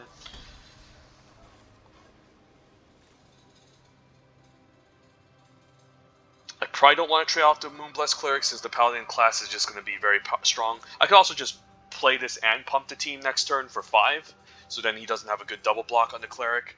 Gotta keep in mind, Cave of the Frost Dragon can also be activated at 5 mana once he gets there, so I need to be careful.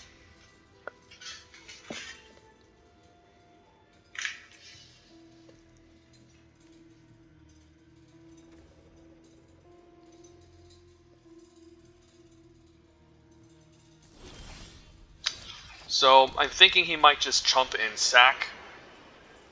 So I think I just offered a trade with the Moonblessed Cleric instead of playing out the Paladin class and activating it. And if he double blocks, that's also good since I can take out the Prospering here. But yeah, knowing that he's going to chump and sack, there's really no reason to play the Paladin class since I won't be able to get full value.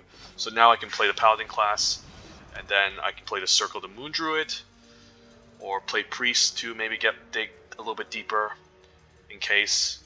But Circle of the Moon Druid hits pretty hard, so I think I play that instead. And just get more creatures out on the battlefield.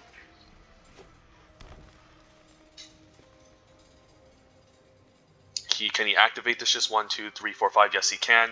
So he can activate the Cave of the Frost Dragon, so I do need to be a little bit careful. Okay. Since he plays an Owlbear, I don't mind trading off for this, so I could also just use Paladin class, and then just attack with a Circle, the Moon Druid, play Priest, and take it from there.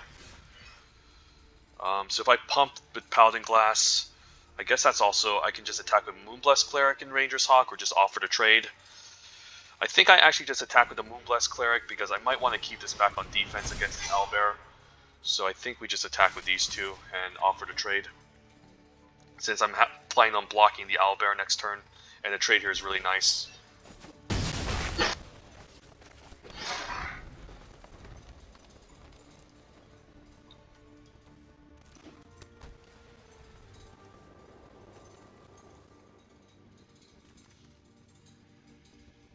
So you have a Cave of the Frost Dragon coming in next turn, an Owlbear, so I probably want to give this double strike and start crashing in. Luckily he won't be able to chump and sack, so yeah, I think I just want to use up my mana this turn. And then I do want to attack with both, and maybe force a chump by pumping the Circle of the Moon Druid. So just force a chump with the Dryad or the Innkeeper, and we should be fine.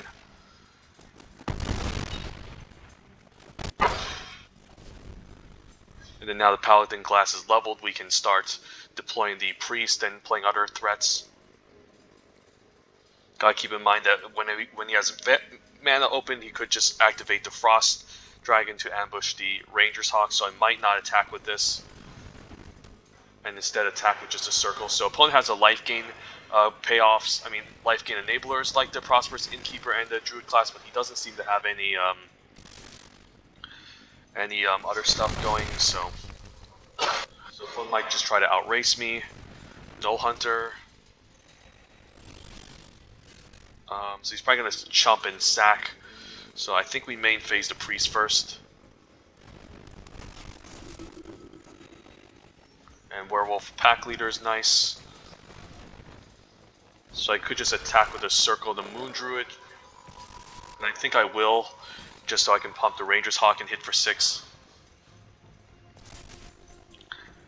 I have an effective blocker, the Werewolf Pack Leader next turn.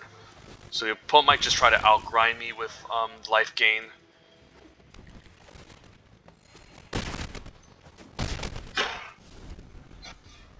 but the double strike from this is going to punish him if he doesn't have any chump blockers. So triple Neverwinter Dryad. I don't see this too often. I don't know what the opponent is thinking. I'm kind of against this, actually. I'm not against maybe one copy if you're trying to ramp into something large, but I guess the Druid class can also just make a land into a creature, but it does require a total of 8 mana to sink before it can get going, so it is definitely something that's not easy.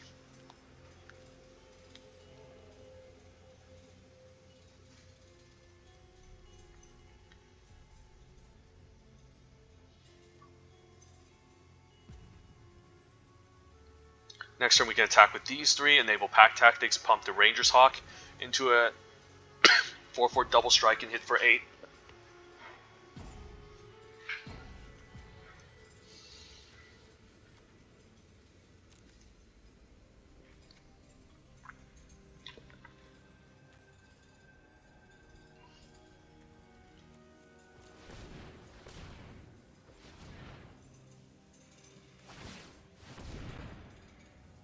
Okay. The question is, do I trade for Owlbear? I do want value off the Werewolf Pack Leader, that's the problem. He probably has the Dragon up for an activation as well. So he might just try to keep up mana for it, just to try to ambush me. Ambush the flyer, so I might want to attack with a bunch of creatures and then get the Ranger's Hawk going. Okay, that's very interesting. Is he gonna upgrade it fully? If he does, it's probably my window to get an attack. Oh, I guess this can become an 8/8. It doesn't have haste, does it? Oh, it has haste. Okay, so I probably need to chump this and trade. Maybe I do need to trade here. I mean, chump here and then trade. It's a little bit bad here. The 8/8 is a problem. I can't really afford to take 8. This is bad. I do want to draw a card off of the Werewolf Pack Leader. The interesting to note is I can probably take 12 and then attack with all. If I attack with all next turn, he blocks and blocks. It's still not lethal. Yeah, this is a little bit bad. I think I take it. Giant Herd Gorger was a really nice top deck. So let's say I attack with all here, and he has a removal spell that's bad, so I probably want to keep some creatures back. I definitely want to attack with the Werewolf Pack Leader and maybe circle the Moon Druid.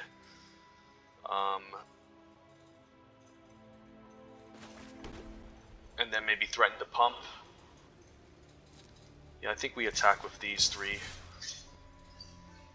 Yep. Let's pump the Ranger's Hawk. And yeah, we got a creature off of it, so that's nice, so we have an extra chump blocker now.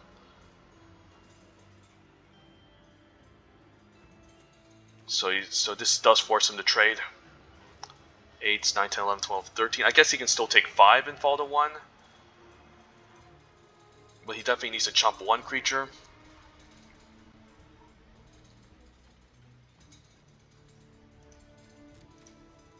But this is a really nice top deck, 4, 5, 6, 7, 8, so I can deploy 2 creatures, so I should be able to maybe chump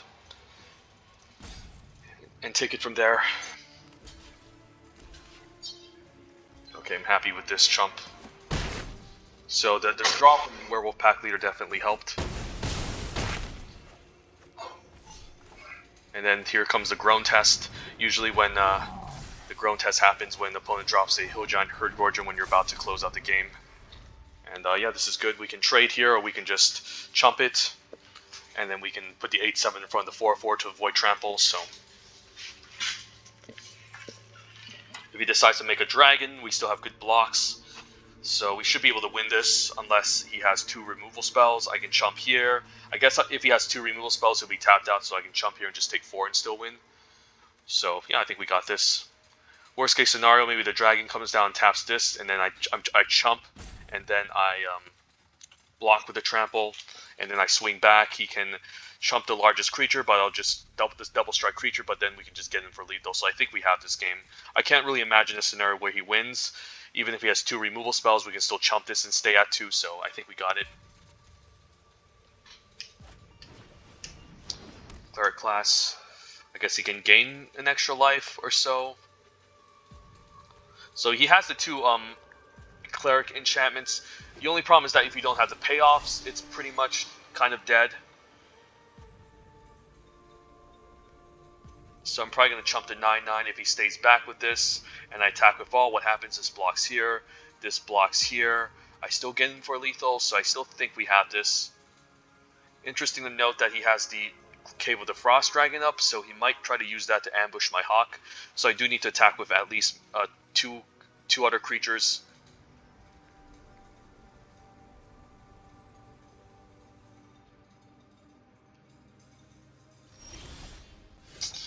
Yeah, he probably has. So if I attack with all, what happens?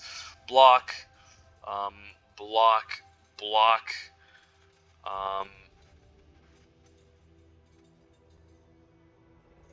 Is he dead? So he blocks here. He maybe blocks here.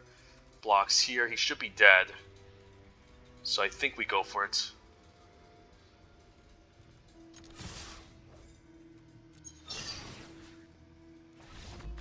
Yeah, he's just dead here. Even if he has a dragon, I think we should be able to get him for lethal. Still at 88%. Okay, so 4-0. Coming back from the dumpsters, opened up some good rares, and the archetype was actually quite open as well.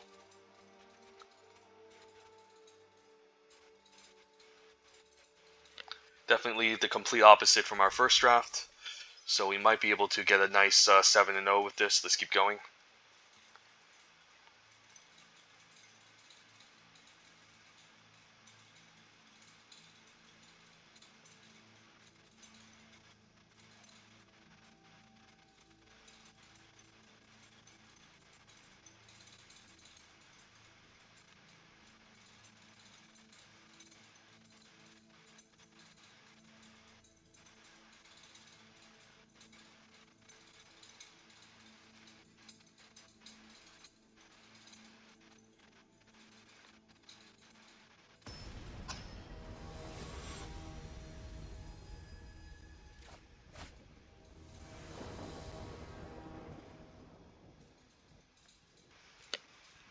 Two drop, 4 drop, 5 drop seems decent.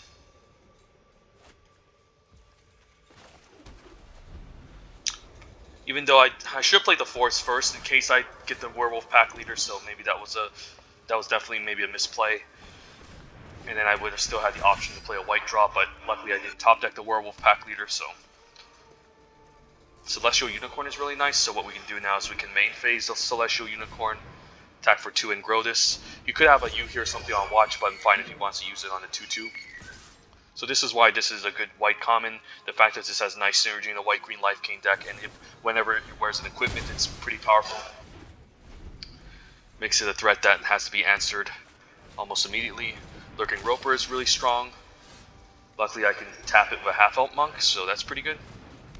Although he is playing a Life Gain deck, so I do need to be careful. So I'm probably interested in attacking with both, tapping this down next turn, and then playing out the Steadfast Paladin. Yeah, the fact that this can tap this is really nice. So it's kind of like a counter to Lurking Roper. If he attacks me for 4, that's fine. I'll just, again, just curve out and develop the board. I'm probably fine playing out the Devoted Paladin. Yeah, he knows that this is going to tap, so I'm fine just doing this. And then if he gains life to untap this, I'll just attack back and then tap it again. Werewolf Pack Leader. That's a good one. Priest of the Ancient Lord is quite good. I could just jam my 3-drop and my 2-drop. I can also get in.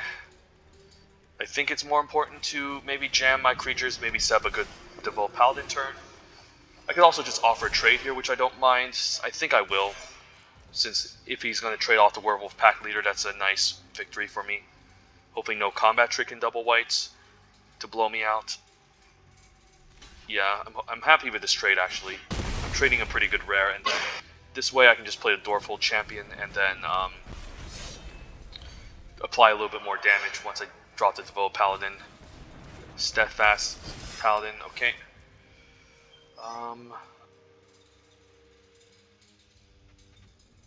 So he gets to untap the Lurking Roper. I still think we do the mana efficient play here. And I don't want to trade the Dwarful Champion. I think I'm fine attacking with these two.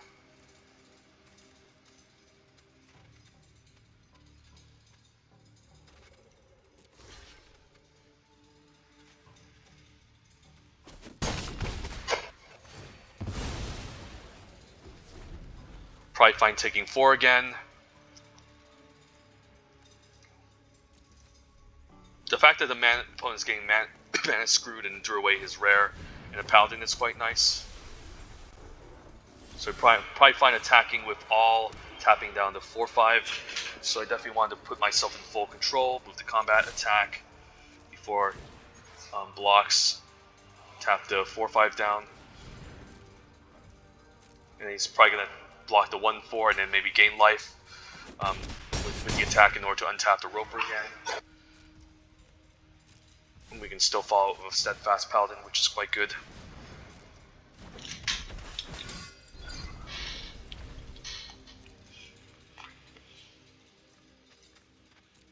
I like how this card just shuts down the Lurking Roper. This is such a good card. Like, even outside of a life gain deck, it's just a really good blocker in a green control deck.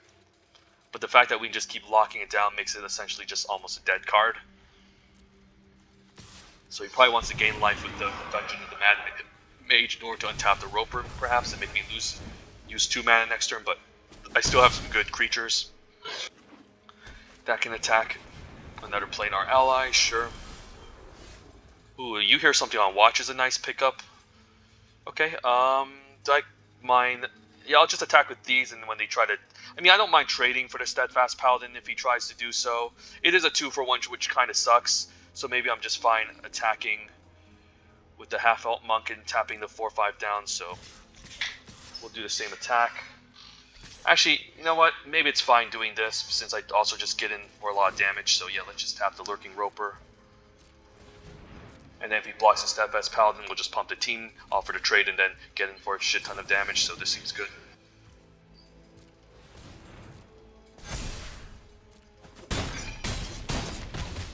This is just such a nice common to have, a 1-of in your white aggressive decks. It is 2-for-1, but we got in for a ton of damage, so he might be obligated to stay back now.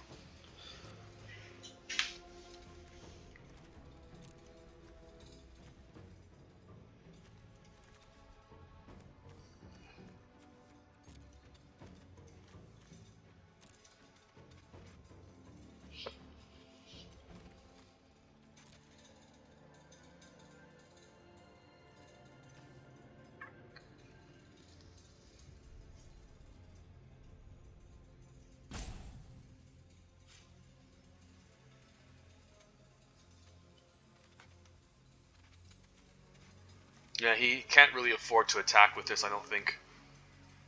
If he has a Minimus Containment, he's still kind of dead because this Devoted Paladin is also crashing in. So this is definitely a set where you don't want to have your turns where you don't do anything. Definitely want to develop the board with as much bodies in order to avoid situations like this. And yeah, we're probably just going to attack and tap this down. Jelly, so I'm probably going to tap the Jelly down so then he doesn't get the extra body. I could also... Yeah, I think I'll do that, even though playing the Hillgorger Giant is also quite nice. I think what we want to do is we want to attack with Fall,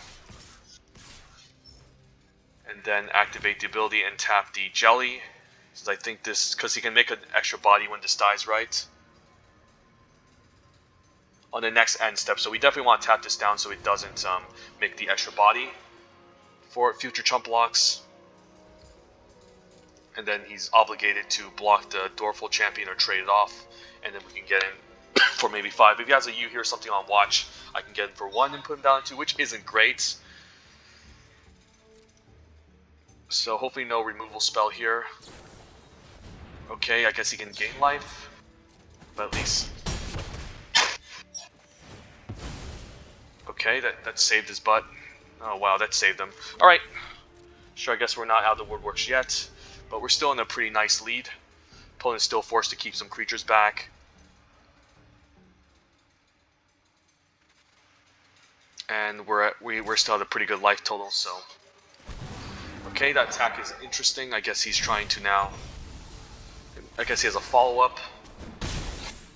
I'm hoping I can get a land so I can tap and play Herd Gorger.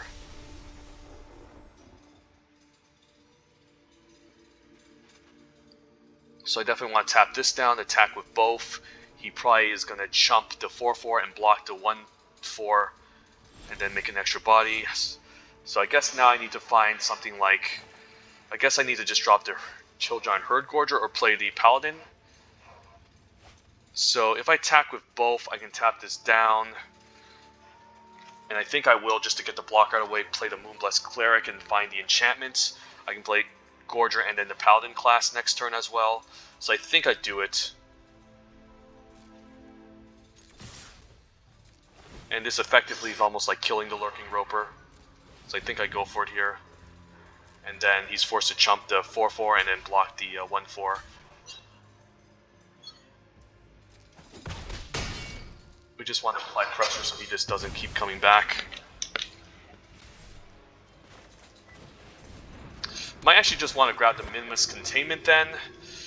Like, maybe the Containment is just better. Like, Paladin class is really strong. But it's not like we need the extra body, so he's going to have an extra 1/1. Yeah, you know what? Let's grab the Minimus Containment to scare him a bit. So he's obligated to maybe keep everyone back if he doesn't have a creature to follow up. And so we effectively have 2 ways to kill a creature, so yeah, this keeps him back a lot better than actually getting the Paladin class. Even though I can double spell the Hill Giant Herd Gorge, I think it's worth doing. And then he can't really, if he decides to venture, he can't really... I guess he can use the Twisted Caverns to lock down a creature, so the half-elf monk can't attack. But then we still have the Minimus Containment, which will probably force him to stay back as well, so... Okay, that sucks. That's really fucking annoying. So he's probably going to attack the Planar Ally, make the Devout Paladin unable to attack, but at least I can maybe trade the Moonblessed Cleric off for the 3/3, which is a really good trade. No.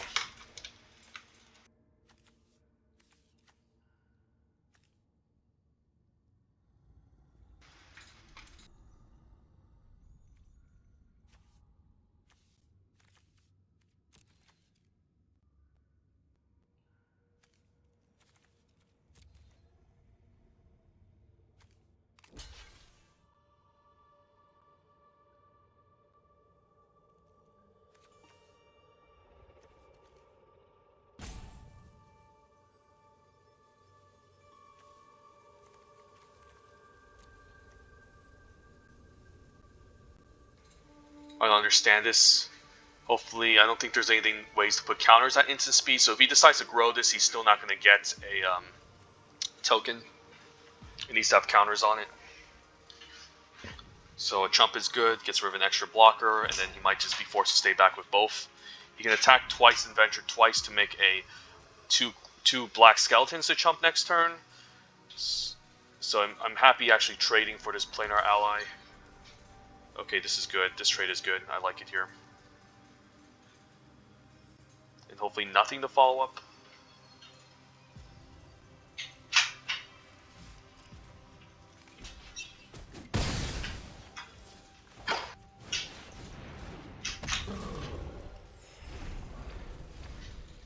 He can attack with both and make 2 skeletons, but I can still lock one of them down. They have three creatures, so I don't think he's in good shape necessarily if he decides to attack with both, unless he has some good cards to follow up with.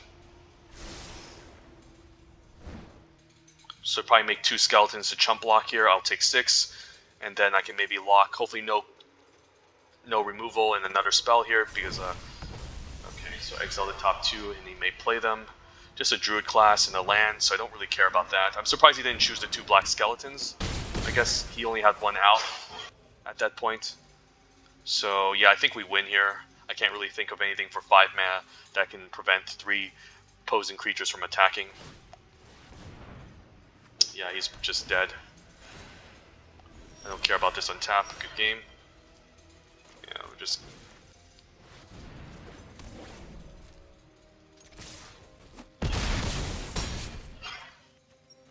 I don't know why people value this too highly. Like, I get it. It's an incremental way to gain life in the white-green deck, but if you don't have any life gain synergies, it's really just almost like a dead card, almost.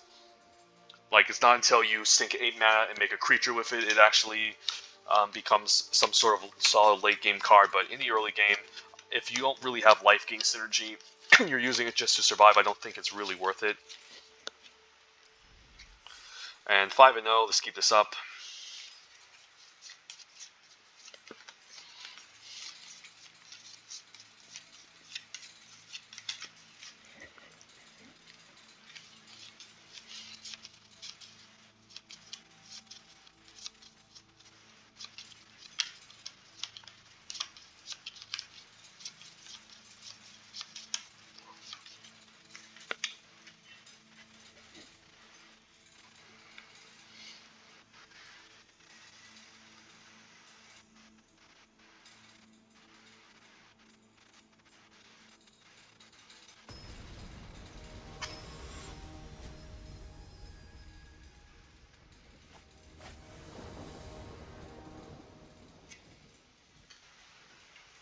Alright, we have a Ranger's Hawk into a 2-drop, into maybe a 3-drop, into a 4-drop. Seems decent.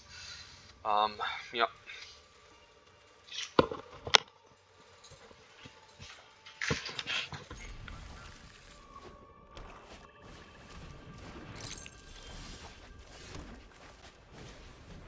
We see a Mythic uncommon. This card is just so disgusting. I can't believe it only costs 3 mana to equip. So this is going to be a pretty rough card to deal with unless I can take out of his creatures. The fact that it just gives all his creatures Death Touch and Life Drain is really powerful.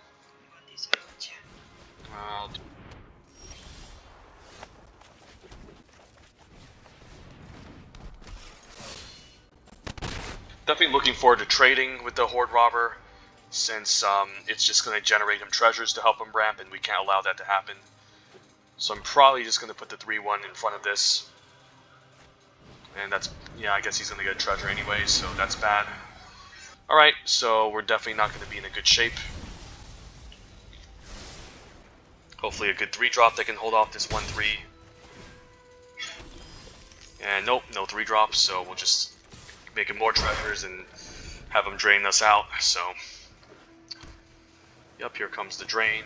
We're definitely not going to outrace the Reaper's Talisman on turn 1. Yeah, this is really disgusting. Wow, and the Crydal.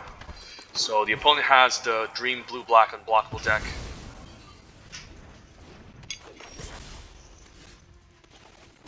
Do I attack with the 1-1?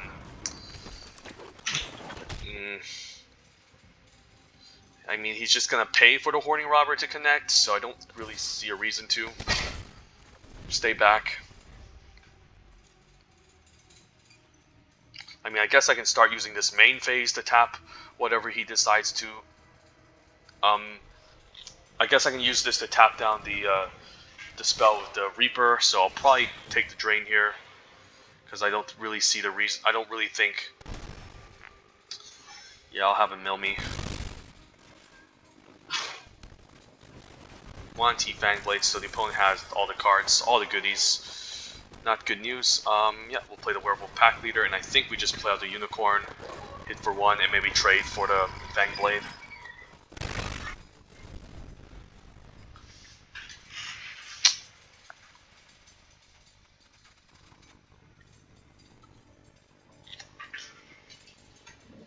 So the game plan might now just to be to trade off everything, so he doesn't have any creatures. I'm hoping he attacks the Wanty so he doesn't actually trigger the Reaper's Talisman, and I can just take 2 and trade off for the Wanty Fangblade. Crydal also attacks. I guess he just wants to make this unblockable, so... do I want to take 4? So what is the Half Elk Monk doing to me? I mean, I can make something unblockable, I can tap things down in the future, but the thing is, even if I tap something, I guess I can tap whatever has a Reaper's Talisman down, so I could maybe just afford to take 3, and then just tap whatever has a Reaper's Talisman down and take it from there. Otherwise, trading here is also not that bad, but the Reaper's Talisman is going to be a problem in the future, so I think I take it. Portable Hole, that's a really nice mill. Could have been a nice answer to Krydle, or at least a Reaper's Talisman. And yeah, Vampire Spawn to drain me. Okay, is it Hill Gorger time? I think it is.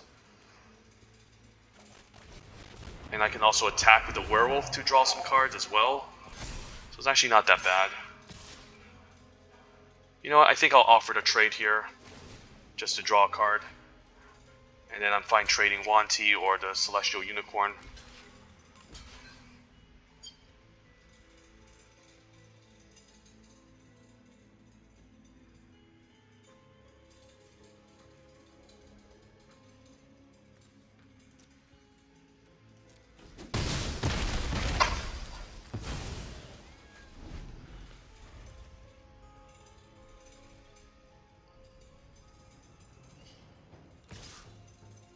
Do I trade this?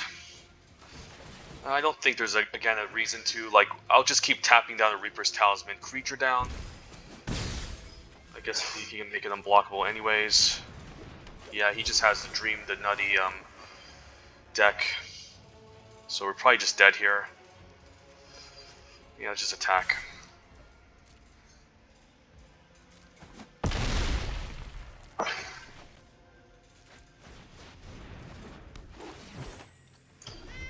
So he can just use a Reaper's Talisman on this, make this unblockable, and hit me for 5, and I'm just dead, so never mind.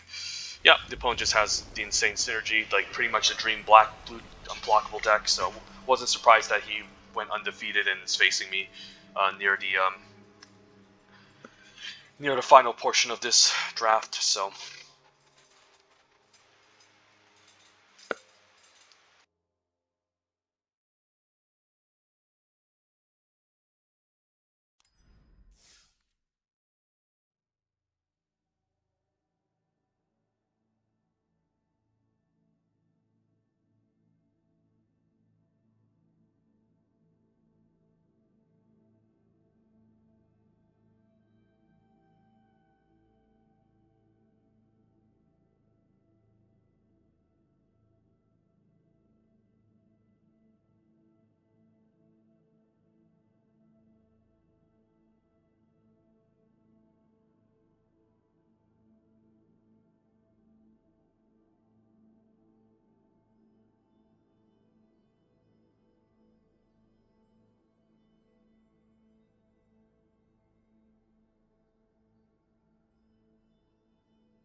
Alright, decent opening hand.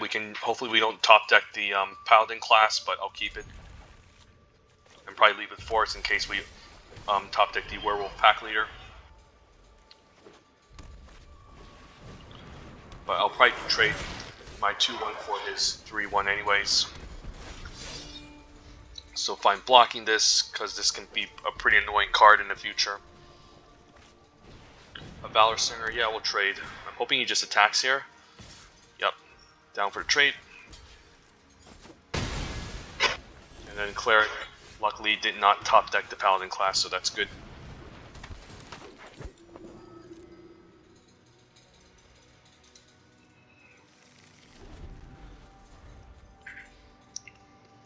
And luckily, Red doesn't have any enchantment base removal. I'm fine trading this for the Valor Singer.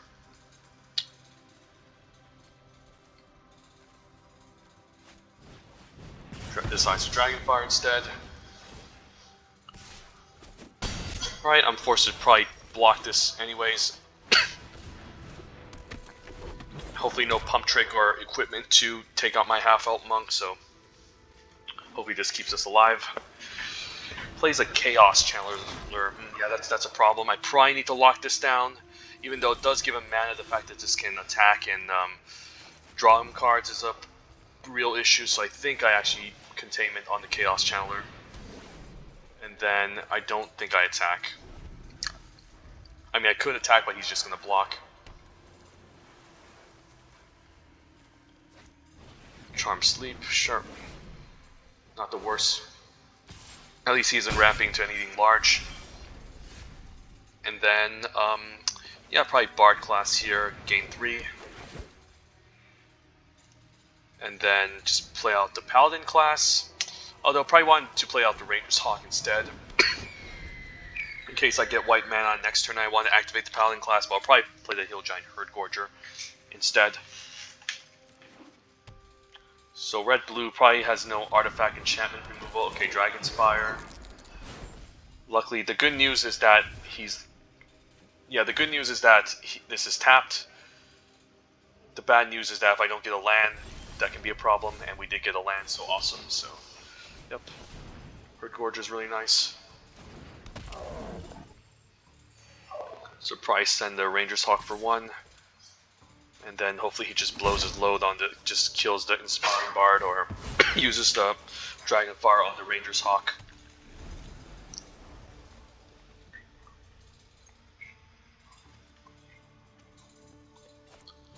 Wow, another Charm Sleep, Jesus. Yeah, we're probably just going to die here. I'm hoping...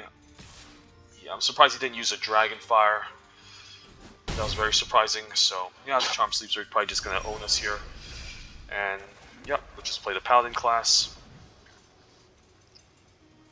And I can only venture as a sorcery, so... Yeah, probably see the Dragon Fire in response to this activation. And I guess that's one way to lose, just kill all my stuff. So I probably need a good top deck next turn. Don't see a reason blocking the 2/2, so we'll probably take 6. And then probably hopefully get a good top deck next turn. A creature to maybe help us stabilize. Yeah, I can't really outrace a red dragon either, so... Yep, the opponent just top decks like a god. And, yeah, if I play this, I trade, I chump 4 to 4, yeah, we're just dead. I'm not wasting my time. Wow. So, yeah, we're just getting swept. Had high hopes. At least we made back most of the gems. But I guess that's a way to play blue-red, just avoid the dice roll synergies and just play a bunch of removals and quality creatures. If he didn't have that Charm Sleeve, I'd be in good shape, but unfortunately that's not the case. So yeah, we'll just give this a couple more plays, and then if I can, and then hopefully move on to the next draft to showcase this climb out dumpster mythic.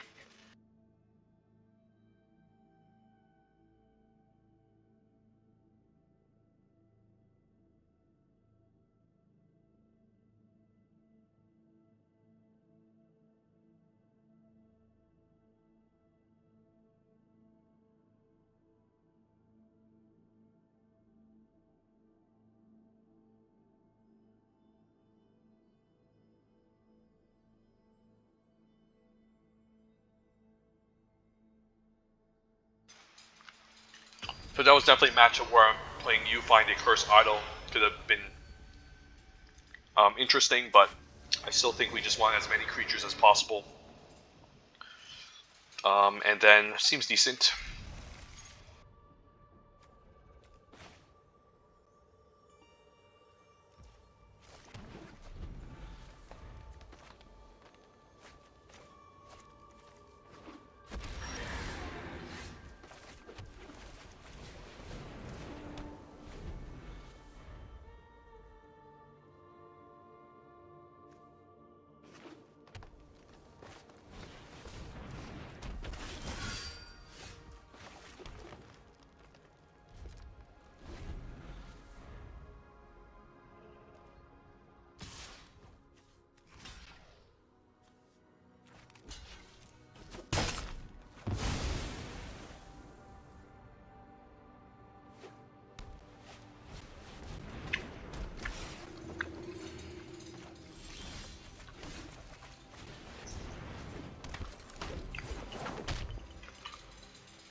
So we're in the same situation again, where using the half elf monk can just tap down the Lurking Roper and kind of pseudo kill it.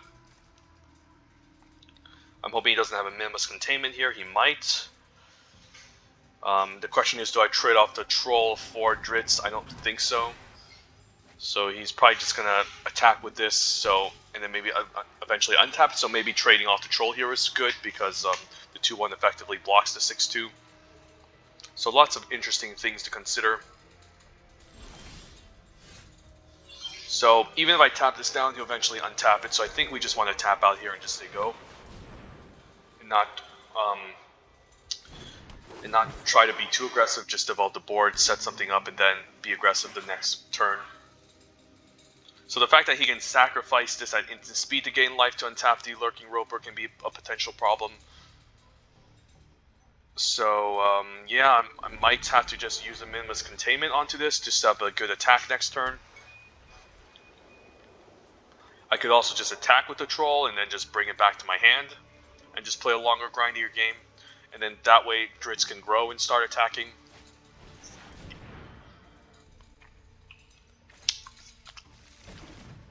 Ooh, the Cleric can also just destroy my enchantment.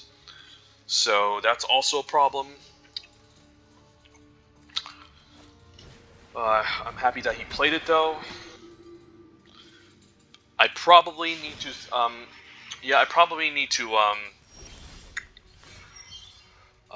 save the Minimus Containment for the Herd Gorger. Here, since he's untapped now, I guess I can tap the Lurking Roper and he won't be able to ambush me. So I think the plan is this. I do want to just move to combat here. Attack with these three. I don't really want to trade the 4-1 for the 1-3. And then tap the Lurking Roper. And he's probably going to put the Priest in front of the 6-2. I'll just play a Dungeoneer. Second main. So this prompts his potion, and then I can also grow Dritz if the creature dies. So then it just gains a crap ton of counters, and then I can just Veteran Dungeoneer. I could also just drain him, but he still had a pretty high life total, so I think the Scry one is more important. And then I don't think I need a land, so we'll bottom that. And we'll say go.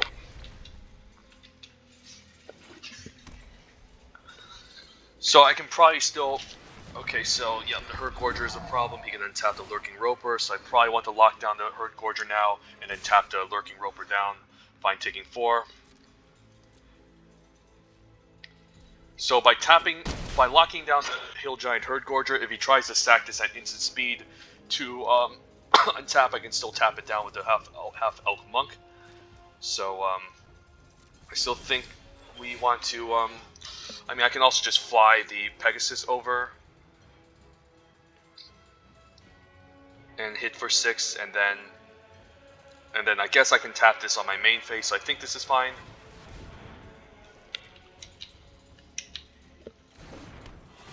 Yeah, I'll fly Dritz over, and he's just gonna hit in for 7, which is a ton, and then we can still tap down the Herd Gorger. He can hit me for 4 again, but I still should be in the lead.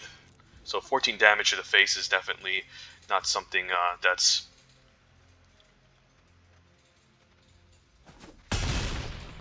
not yet gonna take. So yeah, this is good. So he's probably gonna gain 3 life to untap the Roper, and then I can tap down the Herd Gorger on this combat step.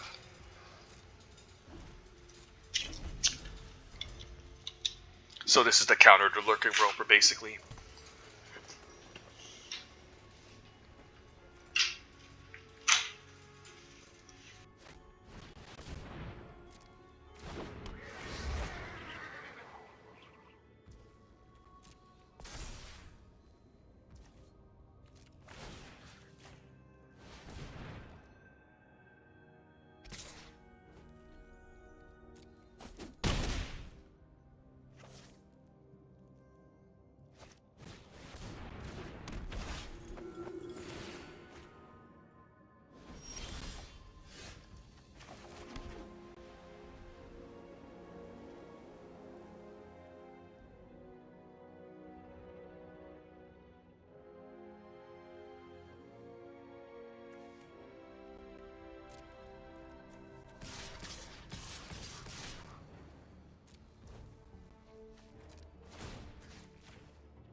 Pretty close match, but I think the opponent should maybe block the Dungeoneer.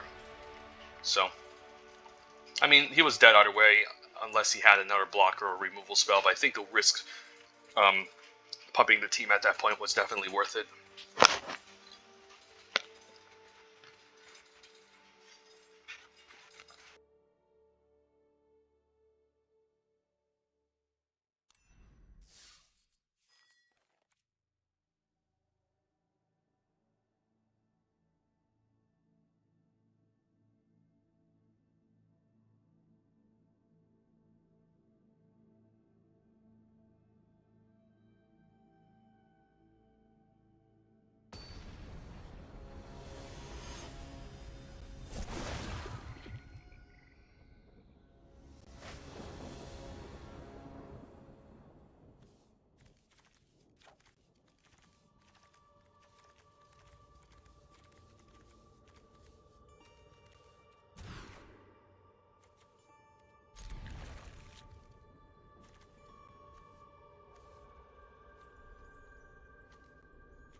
Yeah, we're probably dead here.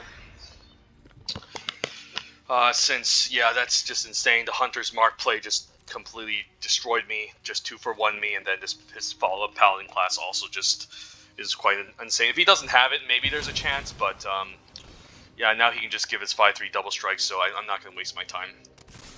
He can just get a free chump off of this the whole entire time, so it's a complete waste of time, and unfortunately, we lost the percentage from the last time we drafted, so let's make sure the next draft counts. If we just hit a consistent high win rate percentage, I think we'll be able to get Michael out of a dumpster ranking. So, right, 6-3, not the worst, but still wish I got 7. So we'll claim our prize, and then let's not waste any more time, let's just fire off another Premier Draft Forgotten Realms. Did use 10k coal for that, so I converted that pretty nicely.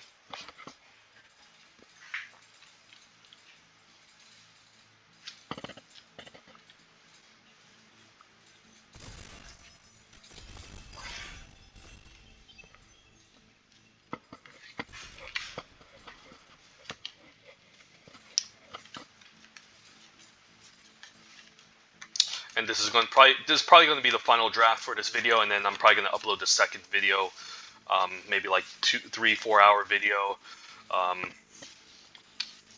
to just provide some sort of recordings for getting a dumpster mythic ranking. I'm not sure if anyone has made any videos for getting a dumpster ranking, but you know, just do your best, essentially. Pack one, pick one. The Warhound is really good, but it's probably, I don't know. There's some great Warhound's a great rare. The fact that it can just help you ramp if your opponent has more cards than you is pretty nice, and it's just a 2-mana 3/1, which is pretty solid. The other uncommons, Hunter's Mark and Ray of Enfeeblement, are quite decent. Probably would prefer Hunter's Mark over Ray. And then at common, we're looking at Grim Bounty versus Priest of the Ancient Lore. Might just take the Grim Bounty. I've been pretty impressed with Black in this set, and this is just probably definitely better than Ray of Enfeeblement and Hunter's Mark.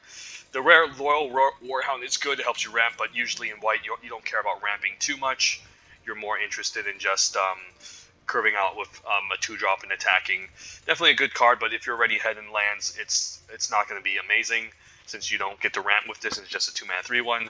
So I think I'll take the Grim Bounty over maybe like Priest, Hunter's Mark, or Loyal Warhound here. But yeah, Loyal Warhound's a pretty nice first pick, but Black is great, and I do want to lean myself towards Black-Red as much as possible. And wow, we got past a second Loyal Warhound. No respect. I don't think I want to force the blue-black unblockable deck, even though we got totally destroyed by the last draft with our first loss. I still think it's kind of all in, and it might not come together if the unblockable cards aren't available. I do like Warlock class though, just a great enchantment. Honestly, a lot of people thought this would be bad when it first came out, but it actually turned out to be an overperformer. Just an incremental way of just draining the opponent's life, and then once you reach level 3, it's almost like you almost win if you can get in a few attacks. So Warlock class seems like a great uncommon in Black. Other good commons include Owlbear, probably the best common in this pack, Sepulchre Ghoul in Black-Red, but we'll just take a Warlock class and stay mono-black. Had we taken pack one, pick one, I think I would have taken Loyal Warhound, and then I'd follow it with a second one, but this is a totally different path we're taking. So this is great, and wow, plate armor in the same path with Ray of Enfeeblement and Priest of the Forgotten Lore, Ancient Lore. There's also Precipitous Drop if we want to focus more on venturing. As much as I like plate armor, I think we're setting us up to be a nice grindy black control deck. So I don't necessarily think we're going to care about wearing too many equipments. And Ray of Enfeeblement's also just pretty solid. Just a nice way to deal with one toughness. It's a great combat trick, and also just if we're playing against an opposing white deck, it's just a 1-mana kill creature. So I think this card is quite good. Otherwise, between plate armor and Priest, both of these are close. I'd probably still take plate armor because this card is busted, and Black also has a decent amount of equipments, but I'll take the Ray of Enfeeblement and stick with Black for now. And yep, Kalane is great. Black-Red is the best archetype in this set, and you do want to lean towards it as much as possible. That's why I took Grim Bounty over the Loyal Warhound, even though the Loyal Warhound might be slightly better. It's just that Black-Red is so powerful, you want to lean towards it as much, and then a Kalane pick 4 is a nice gift. Just a great 2-drop, helps you ramp, helps you splash, enhances your creature if you utilize a counter, utilizes a treasure with it, so definitely love seeing this late. So hopefully Black-Red is open, and then here you see a pair of goblins. There's also the Deadly Dispute, which I do like in the Black-Red Treasures deck. Other than that, nothing amazing. Like Aberrant Sorcerer can get back Grim Bounty, but usually in blue-black. Like you could be a blue-black control deck, but usually in blue-black you want to do the whole unblockable thing. I could take UC a pair of goblins, given that Deadly Dispute is a common. Like this could be this can be fine, like a nice way to make 2 1/1s on turn 3, and then you can also just pump your team to get in for lethal. So I'll speculate on it here. Not an amazing uncommon, but definitely serviceable. And then this pack doesn't look exciting. There's an Armory Veteran, but if I'm not going to be playing equipment, it's pretty medium. There's also just a Spike Pit Trap I could just take here.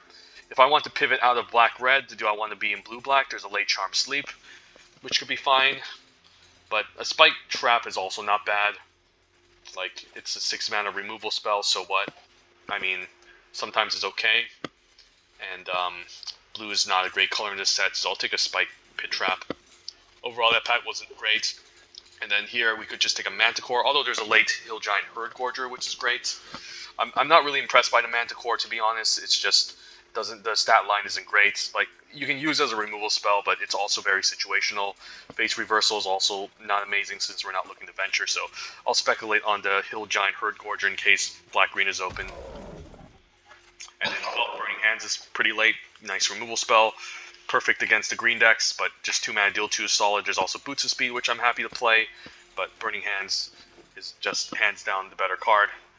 And what is this Aberrant Mind Sorcerer doing late? I'm going to just hate draft it, but I don't see myself moving in blue-black. I'm hoping I can end up in red-black. Seeing a late Burning Hands was a sign. And then we just have a really good setup with Claim, Reclusive Painter.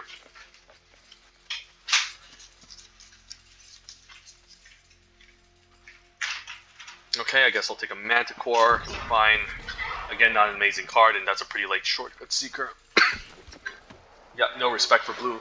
I guess I'm drafting in a pod full of people who understand the format. Coming to the set, I thought blue would be one of the better colors, but it turns out to be completely incorrect. So, it's always important to play the format before you... I mean, people do like to do reviews and all that, but it's important to, again, just play the format before making too many assumptions, and that's a late Oracle Elemental, so blue is open.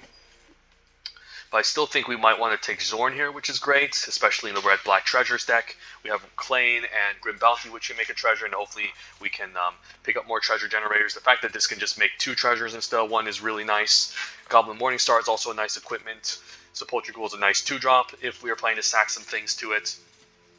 But yeah, we were just setting up for a nice black-red treasures deck, so I think Zorn is just strong. Other good cards include, again, the Morningstar. There's Lurking Roper. Could Spoils of the Hunt as probably the best common in this pack, but we'll take Zorn and try to make this black-red thing work. And yeah, that's a pretty nice Hive, but although probably prefer just taking the Dragon's Fire as a really efficient removal spell for 2 mana. Hive of the Eye Tyrant is a nice mana sink, a great upgrade over Lancelot. Although in the late game it doesn't seem amazing, since a 3-mana 3/3 menace creature usually just gets double blocked pretty easily. And exiling cards from opponents' graveyards aren't really that relevant in this set. Would definitely be my pick here if it wasn't for Dragon's Fire, but Dragon's Fire is the best common in this set, and I do want to cut off a bit of red, so I'll take Dragon's Fire. Ooh, Zalto? Although there's also Price of Loyalty in this pack. I mean, Zalto is really strong in the right aggressive deck, but it might not be the card we're trying to take here. It's a decent curve topper, but at 3 toughness, it does get answered by opposing Dragonfires. I might actually prefer the Price of Loyalty here. We currently don't have any sack outlets, but usually the whole black-red game plan is to steal things and sack, and I still don't have my copy of Price of Loyalty yet. Otherwise, the rest of these cards are fine. There's Boots as one of the better red commons, but we're not really looking to be aggressive. So I think I actually take Price of Loyalty over Zalto. Even though Zalto is a pretty reasonable body, we're not really looking to venture, and I think Price just has more upside with the black-red deck. And then here, nothing great. I'm not a big fan of Precipitous Drop. There's a Boots of Speed. There's also Improvised Weaponry and Hoarding Ogre, which could be pretty decent in terms of removal. I do have Ray already, Burning Hands, Dragon's Fire, and Grim Bounty, so I don't really need to prioritize the Improvised Weaponry or the Precipitous Drop as much. I think I'm just looking for the Hoarding Ogre, has some good treasure synergy, and if we pick up the Thieves' Tools, we can equip onto this and make it unblockable, and we could use a decent 4-drop, so I'll take the Hoarding Ogre here. And then, yeah, red-black is really open. Now there's another price of loyalty. I'm hoping I can pick up some Sepulchre Ghouls because I know its Hoarding Robber is a little bit difficult to get going. But I'll take a second price of loyalty. I'll play at least a maximum of 3 copies in these treasure decks. And then here I have a choice between Valor Singer and Hired Hexblade. Hired Hexblade has some decent upside in the treasures deck since it replaces itself, but overall, even if it replaces itself, a 2-mana 2/2 isn't too exciting. So I think I'll take a Valor Singer as a fine 3-drop. And then now, since I already have double price of loyalty, I might be interested in the Hired Hexblade now, or the Improvised Weaponry. Not sure. I don't have any 2s as of right now, so might just have to pick up this Hired Hexblade just in case. We have a lot of removal again, so I think I'll take the Hired Hexblade. But I'm not a big fan of this card, even in the Black-Red Treasures deck. Maybe take a Vampire Spawn. I already have another. I don't think I need triple price. I don't think I need another Hoarding Ogre. I don't think I'm venturing with Fate's Reversal. Vampire Spawn can be a fine creature that can help us gum up the ground and drain them a bit.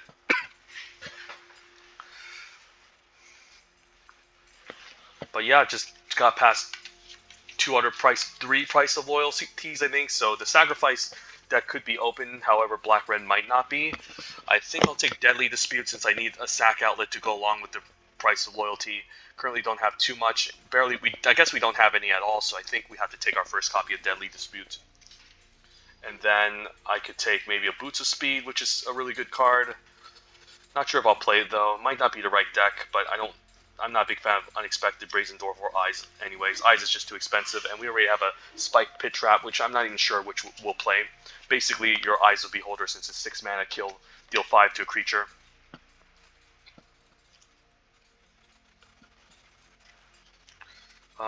Okay, I don't think I need a second Boots of Speed. We're not really an equipment deck. Guess I'll take a random Dueling Rapier. Not sure if I'll play it though. And I'll take the rare. Okay, so it seems like the sacrifice cards are open, but however, the better cards like Sepulchre Ghouls aren't. I'll probably play a Horde Robber if I need it, but I'm also not very happy with that card. Goblin Morningstar is great. Probably to pick here. Pack one, pick one. It was between White Dragon and Goblin Morningstar, and given my bias towards red in this set, I'd probably take Goblin Morningstar. But yeah, this is a really good equipment. Just gives all your creatures trample. You can just equip a creature, give it trample, and there's a possibility it also just comes in as a 2/1, which is really nice. So probably don't even care about boots that much. Here, there is a Black Dragon, which is really expensive, but it is a creature. I don't know about the Fireball. It can be either hit or miss. We currently don't have many creatures. So even though this is an expensive creature, I think I still take it here. It can be a nice 2-for-1. And if we're going to be making treasures, and we do have a decent amount of treasure generators in this deck. I mean, not that much though, but a decent amount. An okay amount, not too much, so I'm not sure if we're going to be able to ramp into this. But I'll still take it here because, again, we're lacking creatures.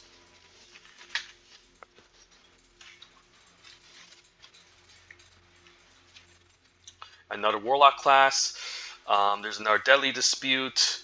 I probably don't need the second Warlock class. Probably just going to take the Hobgoblin here to ensure I have some 2s. And again, we're kind of creature light. If we don't have creatures, this deck isn't going to work. So, and I'll take a Plundering Barbarian, which can also make a treasure and help us ramp. And then we're almost at 40 cards. Cards I can consider cutting. Manticore can maybe go. Spike Pit Trap can maybe go. Not a big fan of the Hoarding Robber, but I'll play it because sometimes there's some turns where the opponent doesn't have a 2-drop, and if you're able to connect into this and make a treasure, that's really nice. But I'm also not really high on this unless I have like a Thieves Tool, so I'm also not sure about Horde Robber. I'm not gonna play Eyes, but I'll take it anyways. I mean, I could play Eyes over Spike Pit Trap. It's almost the same thing, pretty much. I mean, but the Spike Pit Trap can actually be better because at least you can pay the 1 mana earlier. It's almost like foretelling a card for 1 mana because you can play this earlier and then just pay the other 5 mana later instead of needing the exact mana to play it on turn 6 or play it on 6. I think I need the Zombie Ogre over the drop. Because again, we need creatures. 0 creatures is not going to work.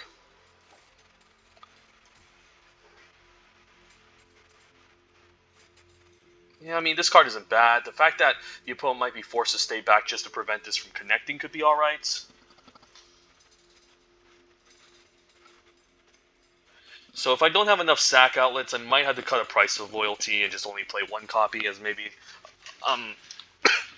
something I can combine with Deadly Dispute, because it seems like there's someone that's taking all of our sack outlets. Yeah, and we might just be the Hobgoblin version, so I could just cut 1 price of loyalty, and then we can just be the more aggressive black-red deck. That doesn't care too much about just getting the whole sack combo. And wow, Death Priest of Miracle could be nice. Even though, how many vampires and skeletons and zombies do I control? I have 1 zombie, 1 vampire. There's not a lot, so it's not looking great. So I'm not even sure if I'll play it, but I'll keep it in the main deck for now. Could be an improvement over maybe Manticore, but Manticore is also a decent flyer. At the beginning of my end step, a creature died this turn. It has to be my end step, so that's not looking fantastic. Maybe play an Earth Cult Elemental. Yeah, we don't have too many skeleton zombies and skeleton vampires and zombies, and if this is on the battlefield and the opponent sees it, they're probably not going to trade off for it. So I think I'll just get rid of the Death Priest. It doesn't seem like a great card. And then I don't know what my final cut could be. Could run 16 lands, but if I run 16, then these 2 6-drops could be a problem. Overall, I thought I could have set up a nice black-red sacrifice the theme deck, but it turns out that I was fool's gold. So let's see. I think we might have to run 17 lands if we want to play 2 of these top-end cards. We do have ways to ramp into them. This is more like a 6-drop. Got some good removal spells.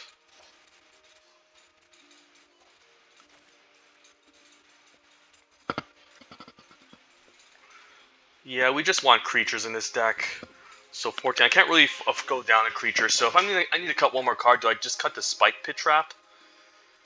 I could also just cut maybe I don't know, a Hoarding Robber or a Hired Hexblade, and then just go 17 lands and take it from there. Hard Hexblade is a 2-drop. How many ways do we have to make treasures, though? Spiked Pit Trap can maybe make 1, but it's still slow. Hoarding Ogre. Plundering Barbarian.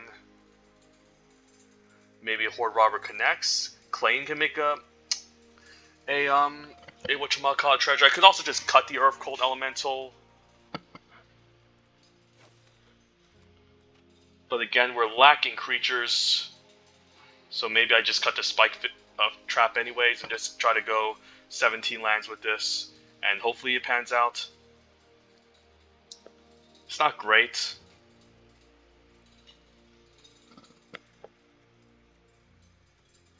Yeah, the Spike Trap just isn't great.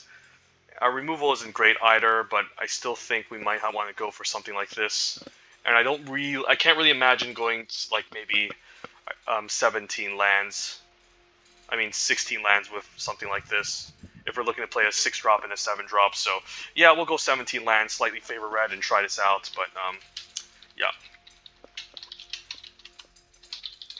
it didn't come together. And this is just going to be my final final draft for this video, and then hopefully I can pull off a better video. But first draft went 1-3, second one went 6-3. Given that the last draft I had a couple of bombs and I went 6-3, I'm not confident that this deck will also get high win rates. Maybe we can stop at 4, and if we're lucky, maybe we can end up at 5 and then just call it a day.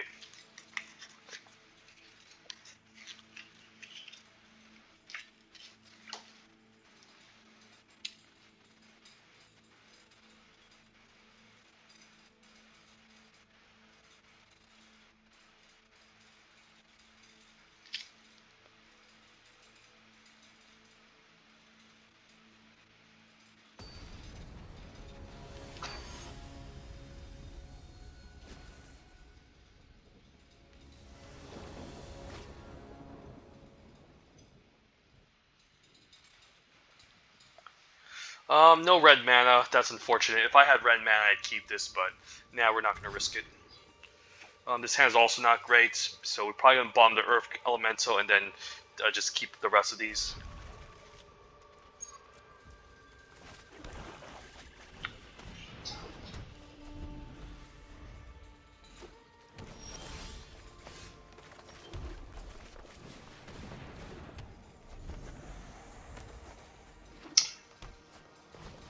No Hunter. What do they think about this 2-drop?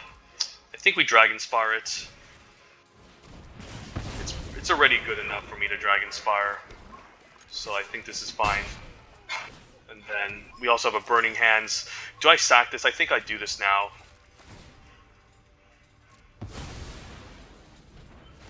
Just to be mana efficient. And then Grim Bounty looks really nice. And then we also just get to thin out our deck a bit by reducing the land pockets.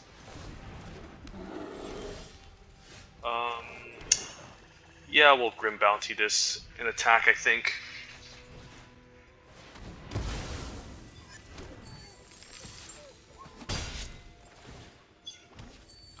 Do I use the Higher Text Blade? I don't think so.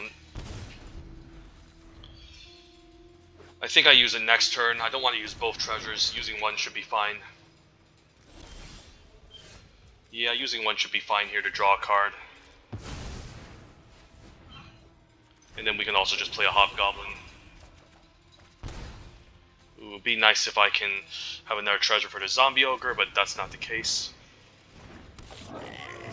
This is okay, we can say go. So the deck is functioning pretty well. We can maybe use Price of Loyalty to maybe kill a big creature and close out the game. So I'm probably not going to main phase the Zombie Ogre. I'm fine attacking for 2 here. And if he trades this, then I can play Zombie Ogre second main and Venture, so...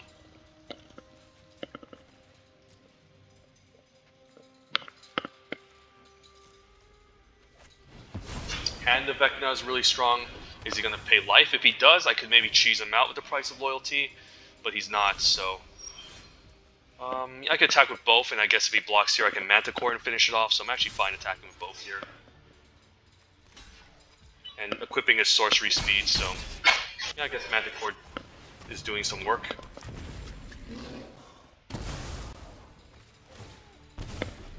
And yeah, just slowly drain him out. Incremental damage for the win.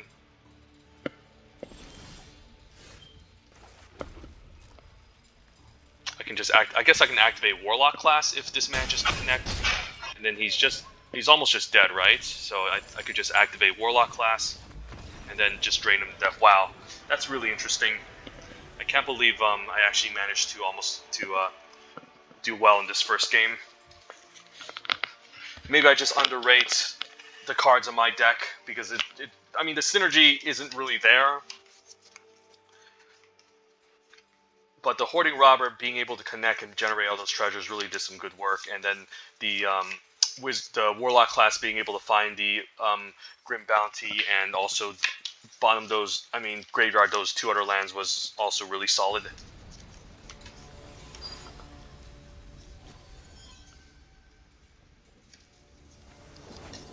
I faced this guy like 3 times already, I think, in this video. Not sure.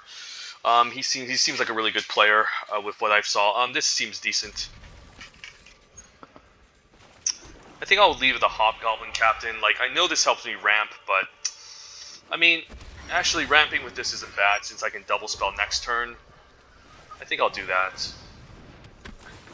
And one of them can become a 4/2. White is really good. It exiles still, so that's a problem. So the question is, do I even use a treasure from Klain, honestly? Not sure. I mean, it is mana efficient. But I'm not even sure if it's a good, you know. Yeah, I'll attack for 1. You know what? I'll play it out because I can enable pack tactics. How about that? That's an argument. And then both of them will, so they can give, so both of them will have first strike, so I think I like that.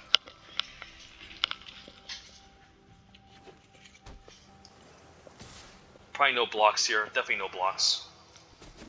And then we can, these two will have attack tactics, so we'll be able to attack pretty nicely, and then we can also finish off the secret door.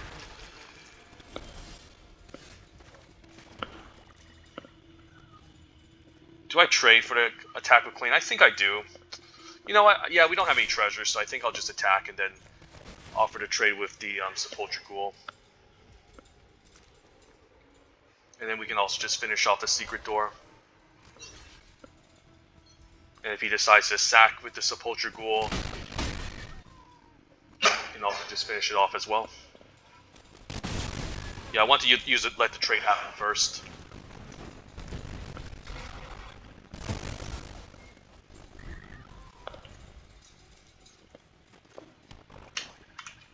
So he's probably going to stay back with the white, but he still attacks. No reason to block it. I don't want to give him a 2-2. And we're just outracing him anyways. Double Hobgoblin with attack tactic is so absurd.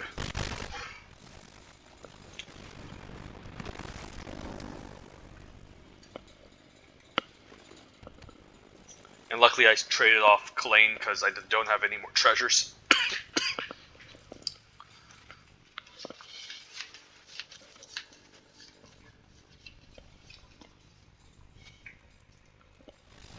Wow, okay, sweet. Alright. 89%. We can do it.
Okay, so Zorn and the Grim Bounty can be quite interesting.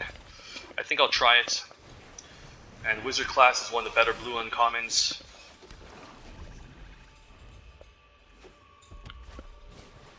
Goblin Morningstar, hopefully hits a low roll and gets a creature.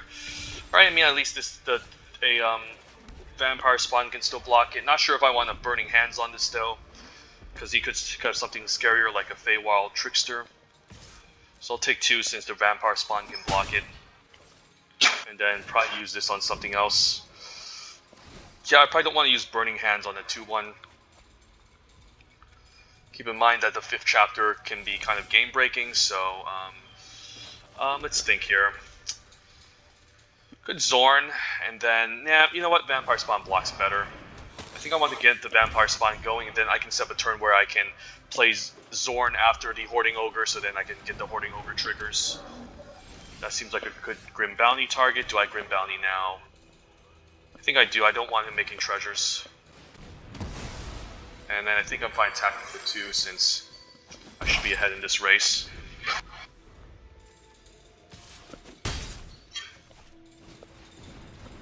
Brazen Dwarf, definitely not a card I'm too scared of, and Pixie Guide also. So, let's see, I can destroy the Goblin Morningstar and play Zorn, but I might be more interested in playing the Earth Cult Elemental here. Although, if I low roll, then each player has to sacrifice a permanent, which could be kind of devastating. So, am I interested in just... I could attack and also finish something off. I can Plundering Barbarian. You know what? Let's do it. Let's Earth Cults. We're not cowards. A 6/6 affects the board really well. We low rolled. So, probably can't afford to sack land, so I'm probably going to get rid of Vampire Spawn. As much as I don't want to, I think I need to do that. Hopefully no Charm Sleep on the Earth Cult Elemental.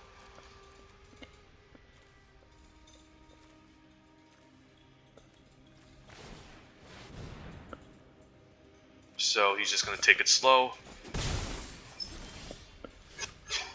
And I think we want to Plundering Barbarian and kill the treasure, although Hoarding Ogre seems better, since I can follow up with Zorn next turn and then make a bunch of treasures. He can start growing his creature, but maybe it's not that big of a deal. Hopefully he doesn't have like contact other plane here, just swarming goblins, okay. And he's still low rolled even with the Pixie Guide. Okay, so I want to Zorn first, correct? Just to get the treasures, so Zorn is great, and then I do want to attack with both. So I make 2 treasures instead of Zorn, which is really nice. And so I definitely want to do the Brazen Door first, and then finish it, and then finish the Swarming Goblins off with the Burning Hands. So that seems quite good. Do I play Goblin Morningstar?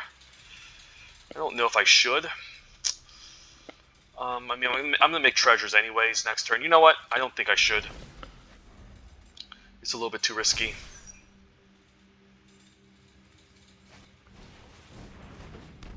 What's with these Brazen Dwarves? It's not that great of a card, honestly. I'm hoping he attacks with this, and he does. Price of Loyalty, can't sack anything. Guess I'll just Black Dragon main phase. I don't think there's any counterspell. I guess there's one counterspell here that can mess me up. But by doing this, I can take out the Brazen Dwarf and attack with both. And then also make a bunch of treasures if I high roll. Okay, the Dragonfire was a really nice card. Fine with the chump.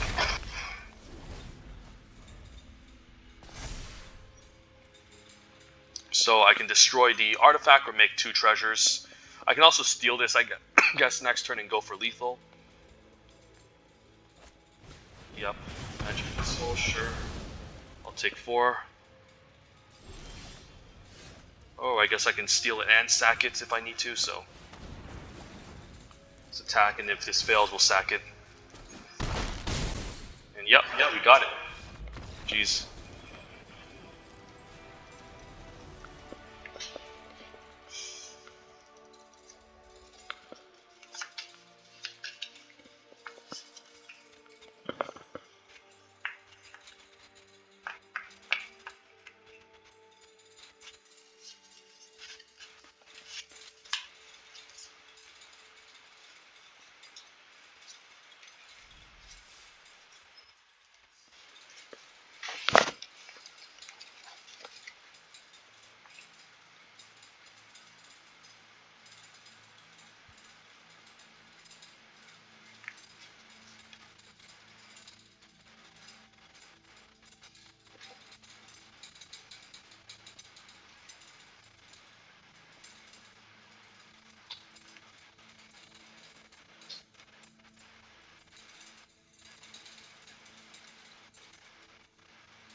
Yep, seems good.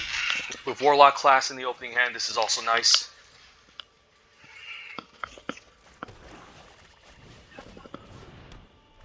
I guess we can also enable pack tactics on turn 3. Is really sweet.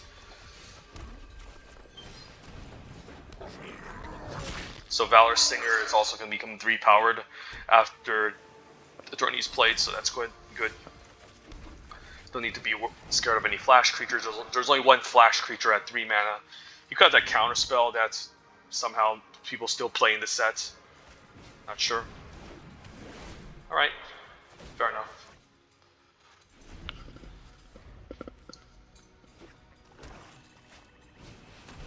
Vampire Spawn, sure.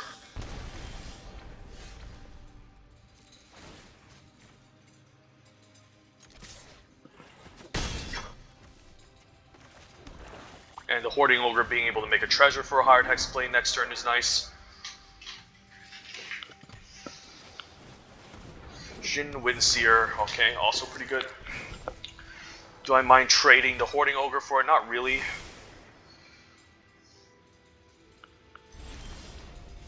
The flyer is annoying and I also get to make a treasure, so I think I just want to attack with both and then offer the Hoarding Ogre. And wow, 2 treasures is nice. So I could play the Earthcold Elemental and make him sack the Ray of Frost, or I can get value off of the Hired Hexblade. I think I want to get the Earthcold Elemental down and then sacrifice the Hobgoblin. He's probably going to sacrifice... Yeah, he can't really afford to sacrifice the Ray of Frost, otherwise this will join in. If it was Wonder Knight, I would sack the Hobgoblin. But yeah, the fact that he's stuck on lands and I have a 6/6 out is really powerful. So even though I'm not gaining value of the Hired Hexblade, this is just a lot of tempo.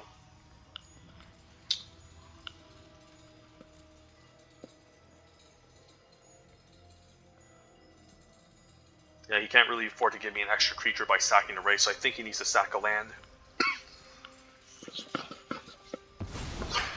Yep.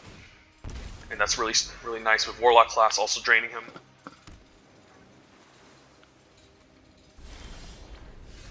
Burning Hands. I guess I'll just move to combat.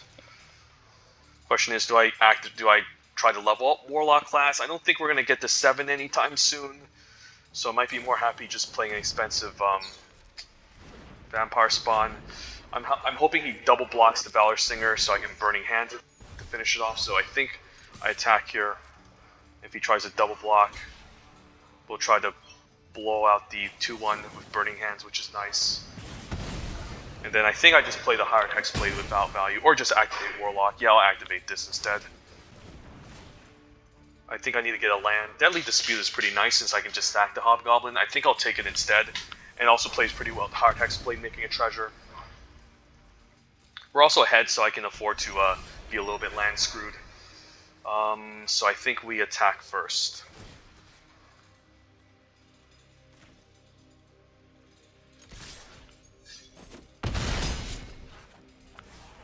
There's the Annihilation Orb, but it's delayed, so I think Klain is fine here. And then I'll just use a treasure and draw a card and make a 3/3.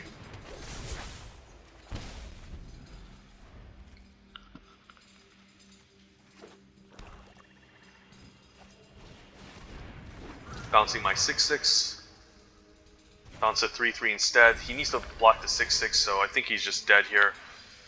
Yeah, he's just dead. I mean, not dead, he can fall to 1, but he's forced to jump to 6/6.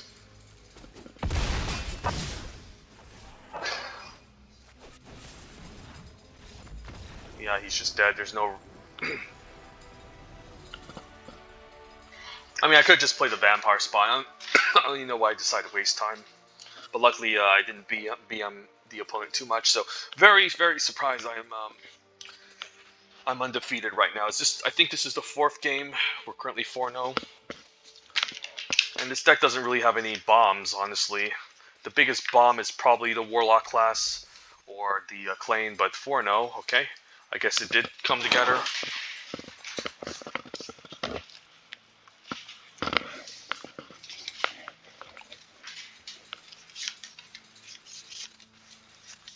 But at least we're climbing our way back up from dumpster ranking. Start 88% and now we're back in the 90th percentile, so gonna grind a couple more games so then some of you can kind of get the gist of Adventures in the Forgotten Realms And then also, again, show that it's possible to get out dumpster before the month ends.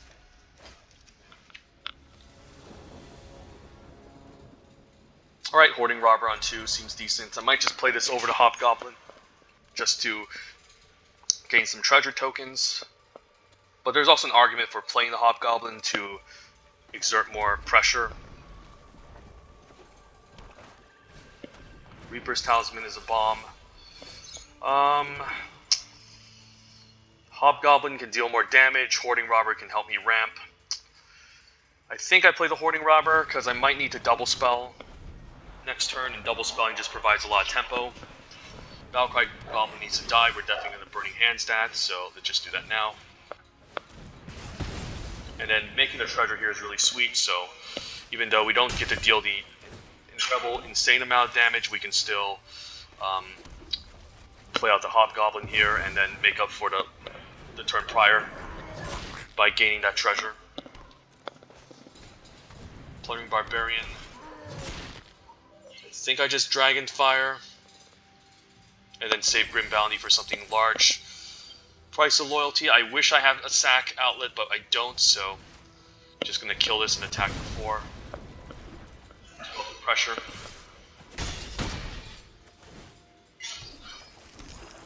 Luckily, no. I guess there's a Demogorgon's Clutches I should have considered, so maybe I shouldn't have played my land out, because the Clutches here would be pretty devastating, so I should have maybe kept the land in my hand.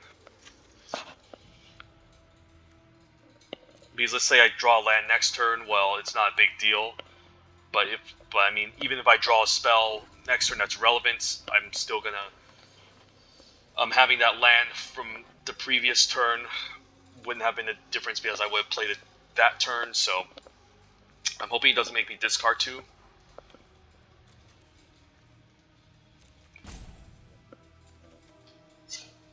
So this is probably a game where I need to just deal as much damage as possible, Price of Loyalty to finish him off, since the Reaper's Talisman is really scary. This is one of the busted Mythic uncommons of this set.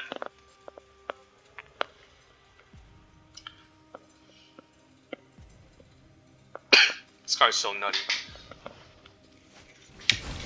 Flame Skull. So I could Grim Bounty it. Luckily it can't block. Does it have haste? It doesn't have haste. Zorn is nice.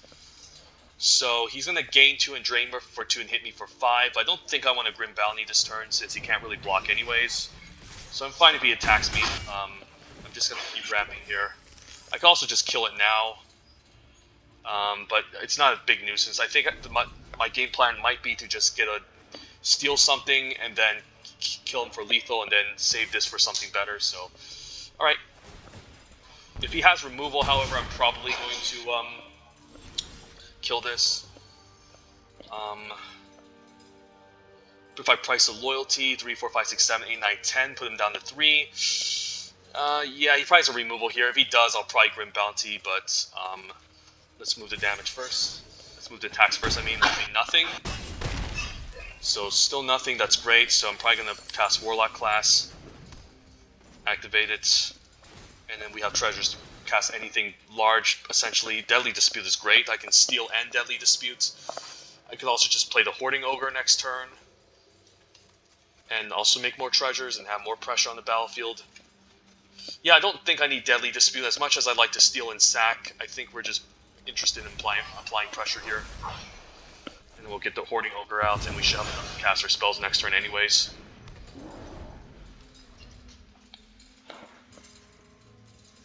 And this has great synergy with Zorn, so we get to make even more mana if this gets to attack. If he's...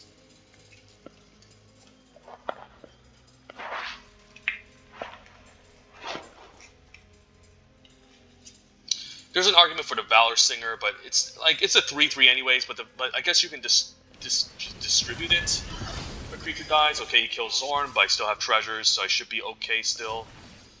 So 8, I should be able to get him for neg him for lethal. Not 100% sure. I guess if I activate Warlock class, he's just dead. So I guess I'll attack.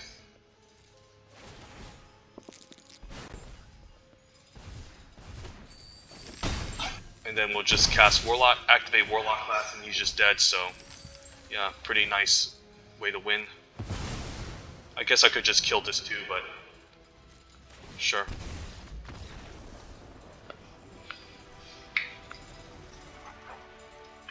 Alright, 5-0. This is a really quick 5-0. So is red-black really that good? I guess it is. I'm also just main decking one copy of Price of Loyalty, barely any sack outlets, just curving out. Warlock class is an overperformer. We're just making treasures, ramping, killing the opponent's threats, and just chipping in for damage. Just very straightforward, and I'm really surprised that it's actually overperforming. So yeah, made back a bunch of our gems. We're back at 90%. Let's keep this up.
Alright, Warlock class, and then we can turn to Find Something. Seems decent. And we're on the play, so that's nice. Can ramp with Plundering Barbarian as well.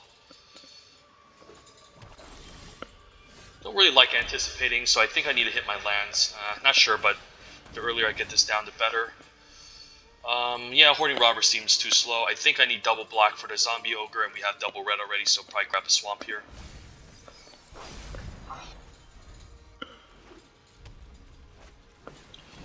Ooh, that's a good target. That's a sweet target for my Plundering Barbarian. Claim, though? If I play Claim, I can Plundering Barbarian. Now, let's just get this out now and get rid of the Goblin Morningstar. Yep, let's get rid of this now before it becomes a problem, and then just 2 mana, make a 1/1. So, not bad. Skullport Merchant is great. This card is really excellent. I see a pair of goblins. I could use IC to kill the Skullport Merchant. Not sure if it's worth it though. I mean, it could be worth it since Skullport Merchant's a pretty scary card. So, pretty interesting here. But the question is, do I play Claim first? Yeah, I don't think I want to do that. Let's just play Claim, make a Treasure Stay go next turn. We can play a Zombie Ogre. I don't really want to flash and use See a Pair of Goblins end of turn. I guess he could have the Price of Loyalty. I guess he wants to destroy my treasures now. So if he tries to destroy it, in response, what I can do is Is he ramping or is he destroying? If he's trying to destroy, I'll just activate See a Pair of Goblins and make 2/1/1s. Not great, but okay, just making a treasure token. So he probably has a steal in sack. I don't doubt it. But what else do I do here? There's nothing else for me to really do. Yeah, let's just get the Zombie Ogre down. This might be a misplay, but I'll do it. Here comes a counterspell. Okay, so he probably has a good card to stack now, which is not good. So yeah, I mean, it's either I do it now or never. I mean, I don't really have any answers. Just Skullport Merchant other than the pump effect attack, but I don't think it's worth it. And Xanatar is just a bomb, so yeah, that's just going to end the game there. So I think I just attack with these two. Not sure. I can attack with a Zombie Ogre. He's probably just going to take it. If he blocks Xanatar, I'm actually happy with that. I can also steal Xanatar. But yeah, he can just play any spell on top of my library and keep a land on top, so I'm probably just dead here. I wish I had a sack outlet, otherwise I could take over Xanatar, but that's not the case, so I'll just attack with a Zombie Ogre and see what's up.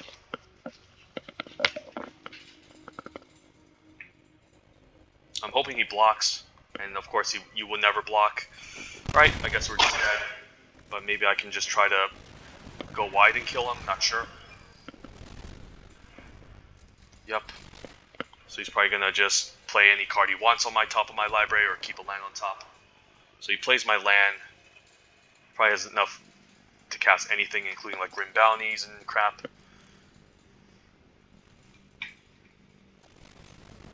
Okay, a Goblin isn't the worst. I can raid this end of turn and kill it.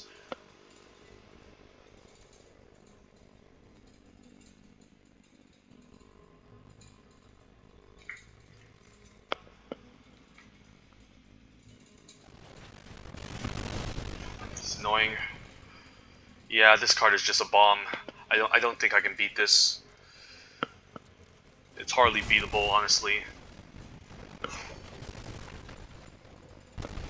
And he's probably just going to keep a land on top, which isn't the worst, but still, he can just keep doing that all day. And I also can't cast spells on this turn to take this out, I realize. Do I trade here? There's no benefit to it. And he gets a land anyways. Yeah, this is bad. Guess I'll just attack for 4 and see what's up.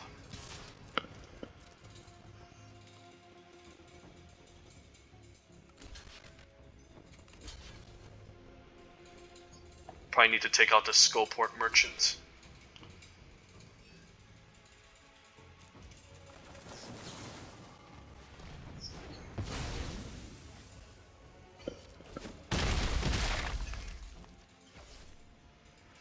This card is busted. At least I can drain him over time. Yeah, at least I'm venturing too. Could actually take Tomb of Annihilation here. Since I highly doubt... Yeah, I should probably take Tomb and try to kill him quickly.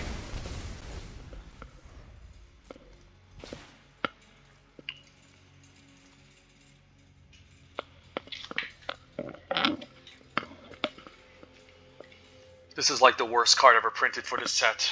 Like, you can't even interact with it at instant speed. I guess that's his card. I guess he wants to keep a land on top so I won't be able to draw anything. I might try to steal Xanatar and go all in if he tries to do that next turn. So I do need to keep all my creatures and not trade any of them off, so I think I need to take the hit here.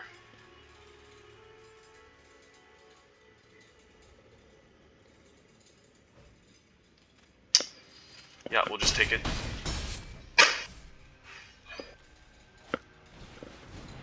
Rust Monster. Alright, that's annoying. Yeah, let's go. Zombie Ogre, get in there. Probably see a chump.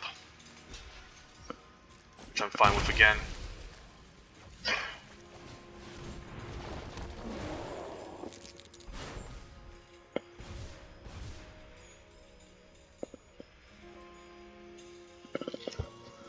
I mean, the more lands he loses, the less he can cast. So it's pretty good for me. And yeah, let's do this. So I just want to kill him quickly and surprise him with Xanatar. And hopefully nothing. I might be forced to chump this turn just to stay alive as well. I wish there was limits to this card. I guess the only limit is like he can't use it on my turn, but that's still not enough, I don't think.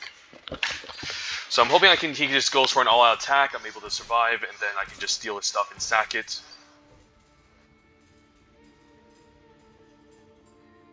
Three, 4, 5, 6, 7. I probably need to block here. I mean, he probably has a trick anyways.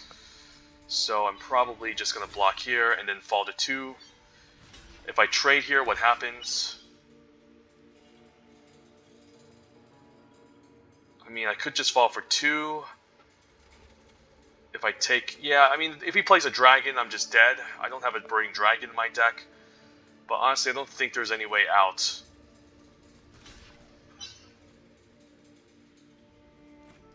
Yeah, I'll just block like this. I should block maybe the Rust Monster, but I'm hoping he just makes a blunder and I can steal this creature and kill him.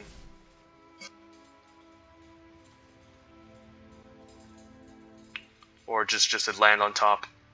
So I'm hoping he just blunders here, because what I can do is I can steal and then pump my team and get him for lethal. If he just taps all out here for like a large creature, which I'm hoping he does. Okay, I actually don't hate this Deadly Dispute on his turn. Okay, Plundering Barbarian to make another chump blocker. Please nothing, just stop playing things. Give me my turn, I just want to kill you.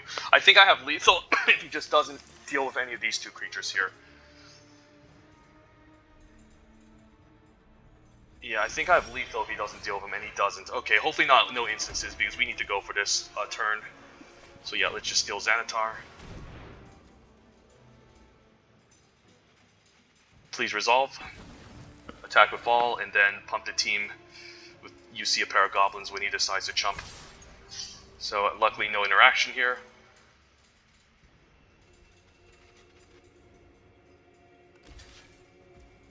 Before damage, we just pump the team.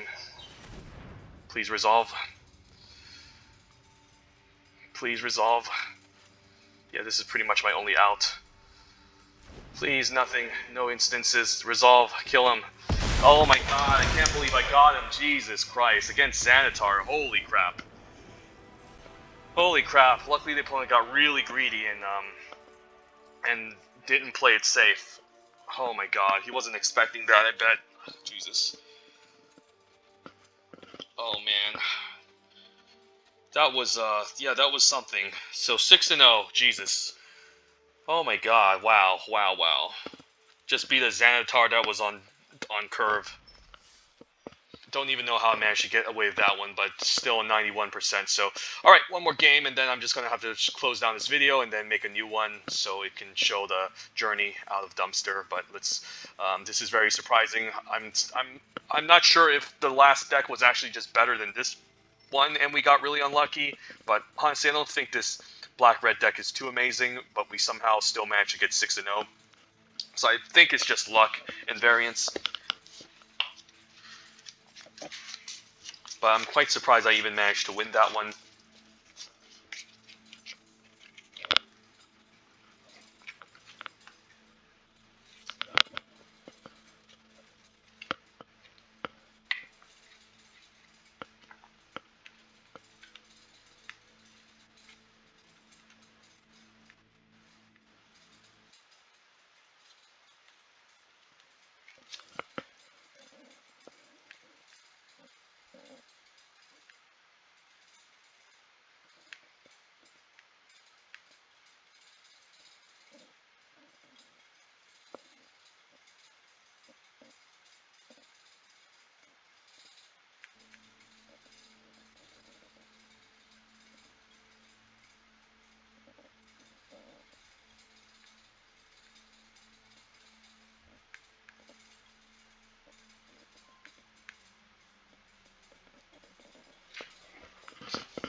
Okay, oh, Horde Robber on turn 2 seems like a good keep.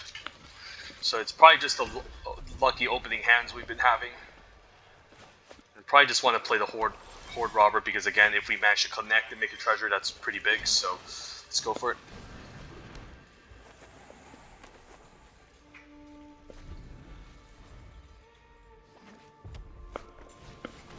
His own Horde Robber. I think I kill it because it gets pretty annoying regardless. And then we can still play out the Goblin Morningstar to use our mana efficiently, so I think I like that. Yeah, just do it now.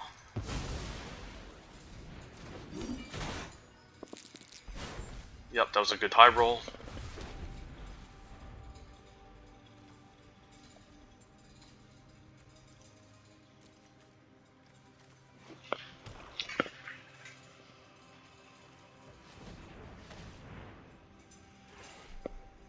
See a Dragon's Fire, yep. Raven, Feeblement, okay, so almost the same cards we have in our deck. Funny enough, okay, so we have a bunch of lands, we do need some playables to top deck into in the meantime, so just need to get lucky. And we're just drawing lands, so not in a good spot. Kept a pretty good opening hand, but just drew too many lands right now. I think all these spells that we had in our opening hand was ours that we decided to keep, but we can't seem to draw anything. So this could just be our first loss. And yeah, there comes another land. I am the landlord. So opponent's probably sandbagging removal anyways, so even if I play my first threat, it's probably just gone. Okay, he probably has a Valor Singer that he wants to play. The Raven Feeblement would have been pretty decent too against the Ghoul. Surprised he didn't kill a Morningstar, but if I'm just flooding, there's really no point anyway, so... Alright, I guess we're just dead due to bad top decks. Probably see a removal spell in this end of turn, would be surprised.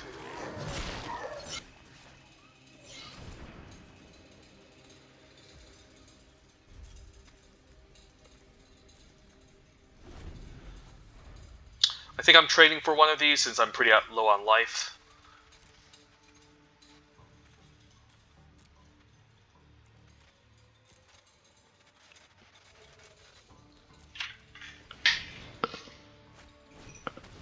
Warlock class is really nice. I think I trade for the Valor Singer if he attacks with it. I'll trade for the Sepulchre Ghoul too, but just saying if he does attack with the Valor Singer, this is definitely the target I want to remove. I mean, it really varies. He could have Steal and Sack sort of cards.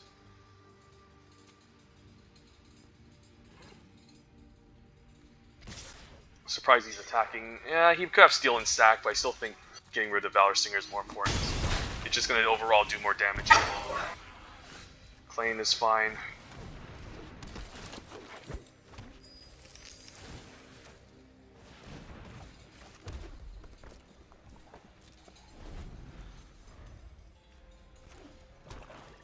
Probably trade here if he attacks.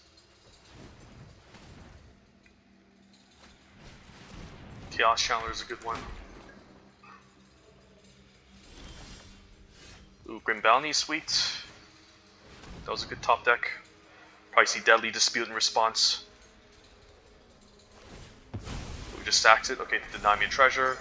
Makes sense. Yeah, we'll just stay back. Wow, alright. Alright. Yep, that's game over. Yep, for 6-0, I guess this is definitely the types of opponents that we have to face against, so we're not getting there.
Alright, I mean, Plundering Barbarian on 3 is not the worst, and then we have some treasures we can ramp into. We can ramp into the Earth Cult Elemental, the Deadly Dispute can stack the treasure and draw 2. Seems decent.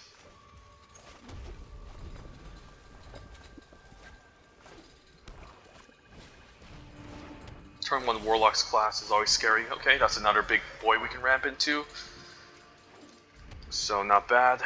And there's not too many artifacts in black-red I care too much about, so I think I'm fine just making a treasure next turn.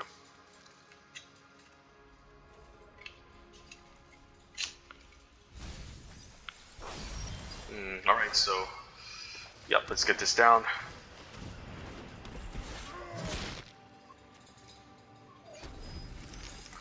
Don't know if I should just Grim Deadly Dispute next turn. Horde Robber is pretty good.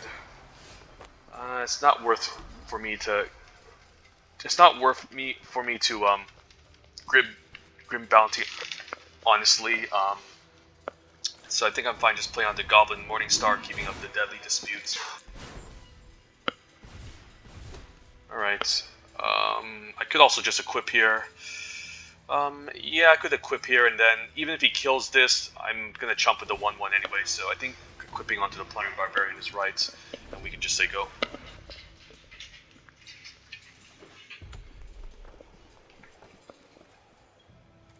Pricey removal spell, and do I chump the Horde Robber? I think I have to.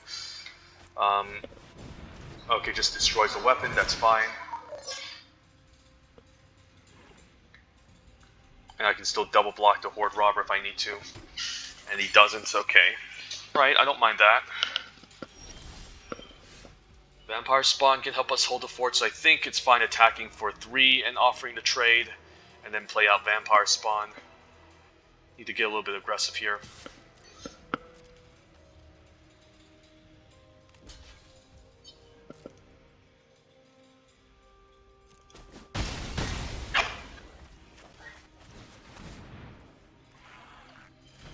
Might sacrifice the 1/1 token end of turn just to hit my land drop, but for now we'll say go.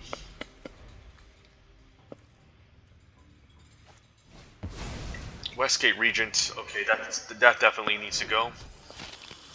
Yep, that's a problem. I don't mind discarding a card to that. Yeah, let's Grim Bounty here on Westgate Regent. Then the question is, which card do I discard? I do want the Black Dragon, so I'll have 7 mana to cast Black Dragon next turn. I think the Deadly Dispute is still pretty good, so I think I'll ditch the Earth Cult Elemental. And I'll be able to cast the Black Dragon next turn, so we'll just stay back for now. Say go. But yeah, Westgate Region definitely needs to go. The fact that black has a way to recur Westgate Region is also quite absurd. Okay, Chaos Channeler is a great target for Black Dragon, so I'm happy that he tapped out for that. And yeah, we got land anyway, so should discard the land, but that's fine. I wouldn't have known.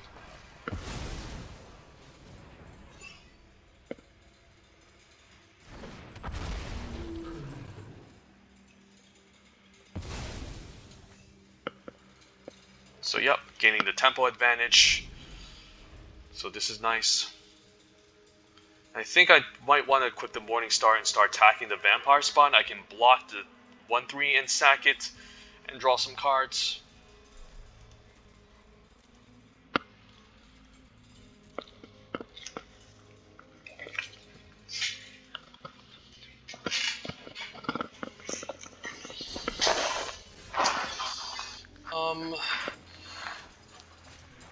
Yeah, let's equip and attack.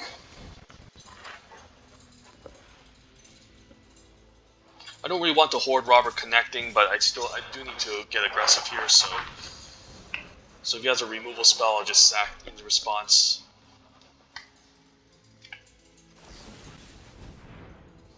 I don't mind that. Sure.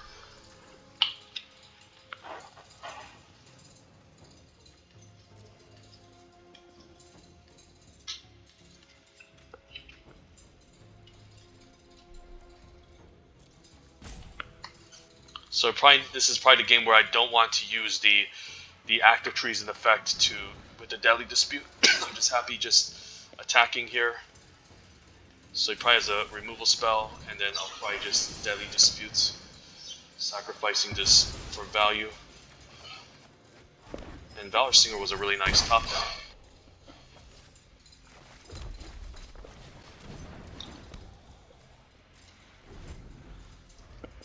I mean, not a nice top deck, but a good card to draw, so yeah, he needs the mana, I guess.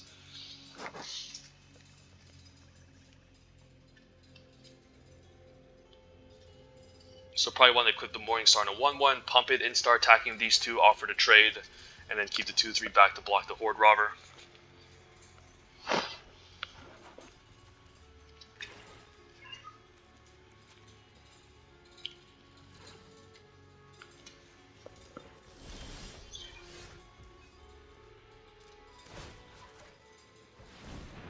Fine offering to trade here.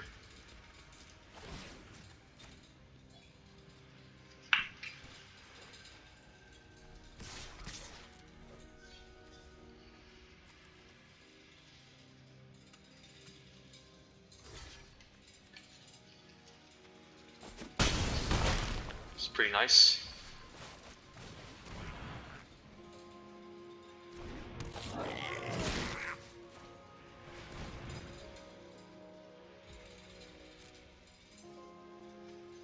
So this has first strike and trample, which is really sweet.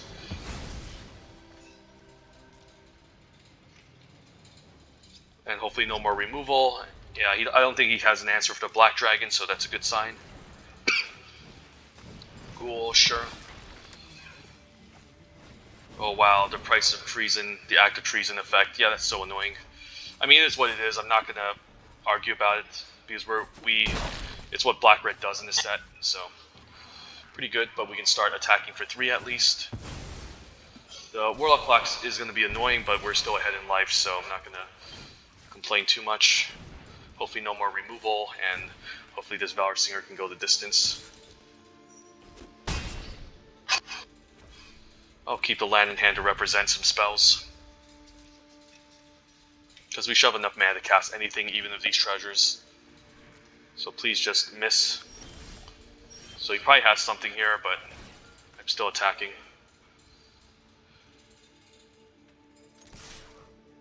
So I don't mind if he 2-for-1s himself here.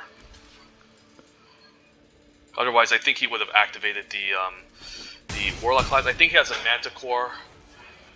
Again, otherwise he would have, yeah, he has a Manticore. Yep. Yeah, and he has a turn to activate the Warlock class and hit me for 4. Hopefully nothing, please, no more. Stop playing stuff, opponents. Unexpected Windfall is really good. Please, no more. Okay, Shaman Gas isn't the worst. I need some good top decks. Give me some creatures. Creatures. Okay, Zombie Ogre was really sweet.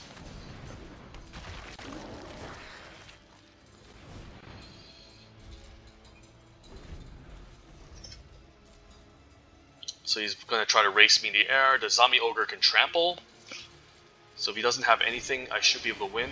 Okay, I don't think that matters. I should be able to win here because I can trample over and kill him. Unless he has another creature to follow up. Yeah, I think we win. And I see a pair of goblins. Okay, let's go.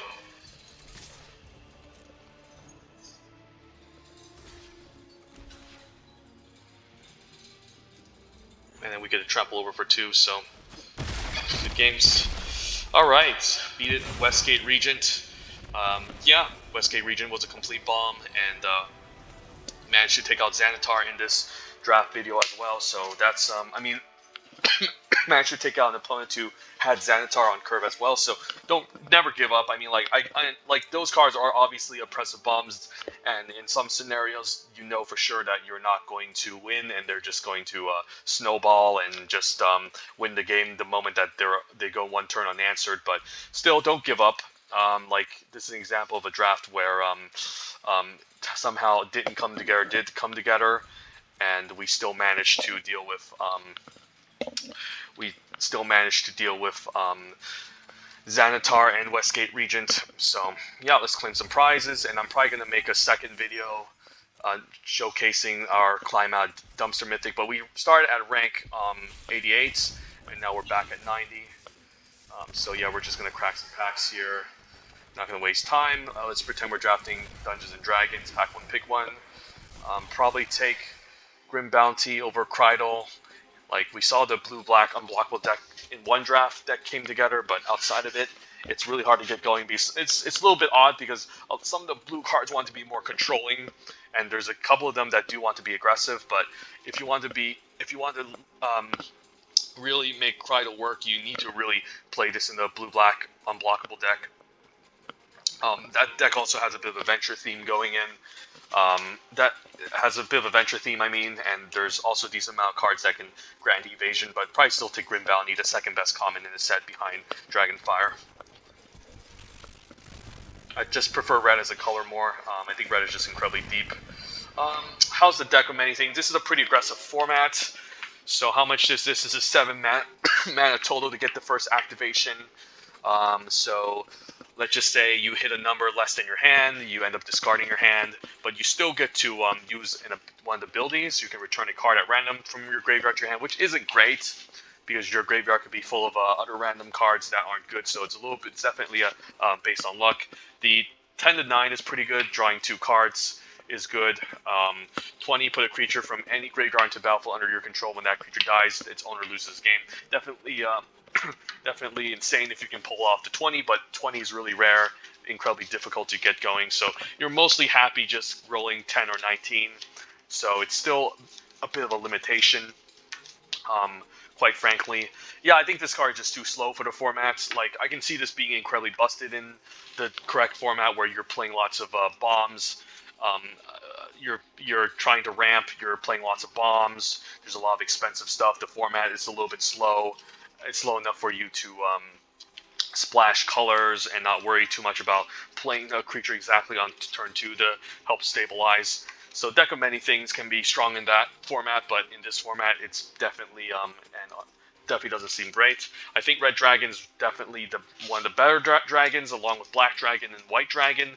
Red Dragon's probably the best because it's just a 6-mana 4/4 that comes in with haste, basically fire breathing. But yeah, big fan of Red Dragon. I would probably take it over a deck of many things if I'm looking to win the draft and not have fun. I mean, too much fun at least. I will take Portable Hole here. Eye Vecna is not amazing. I can see it being decent in a deck full of life gain and white-green.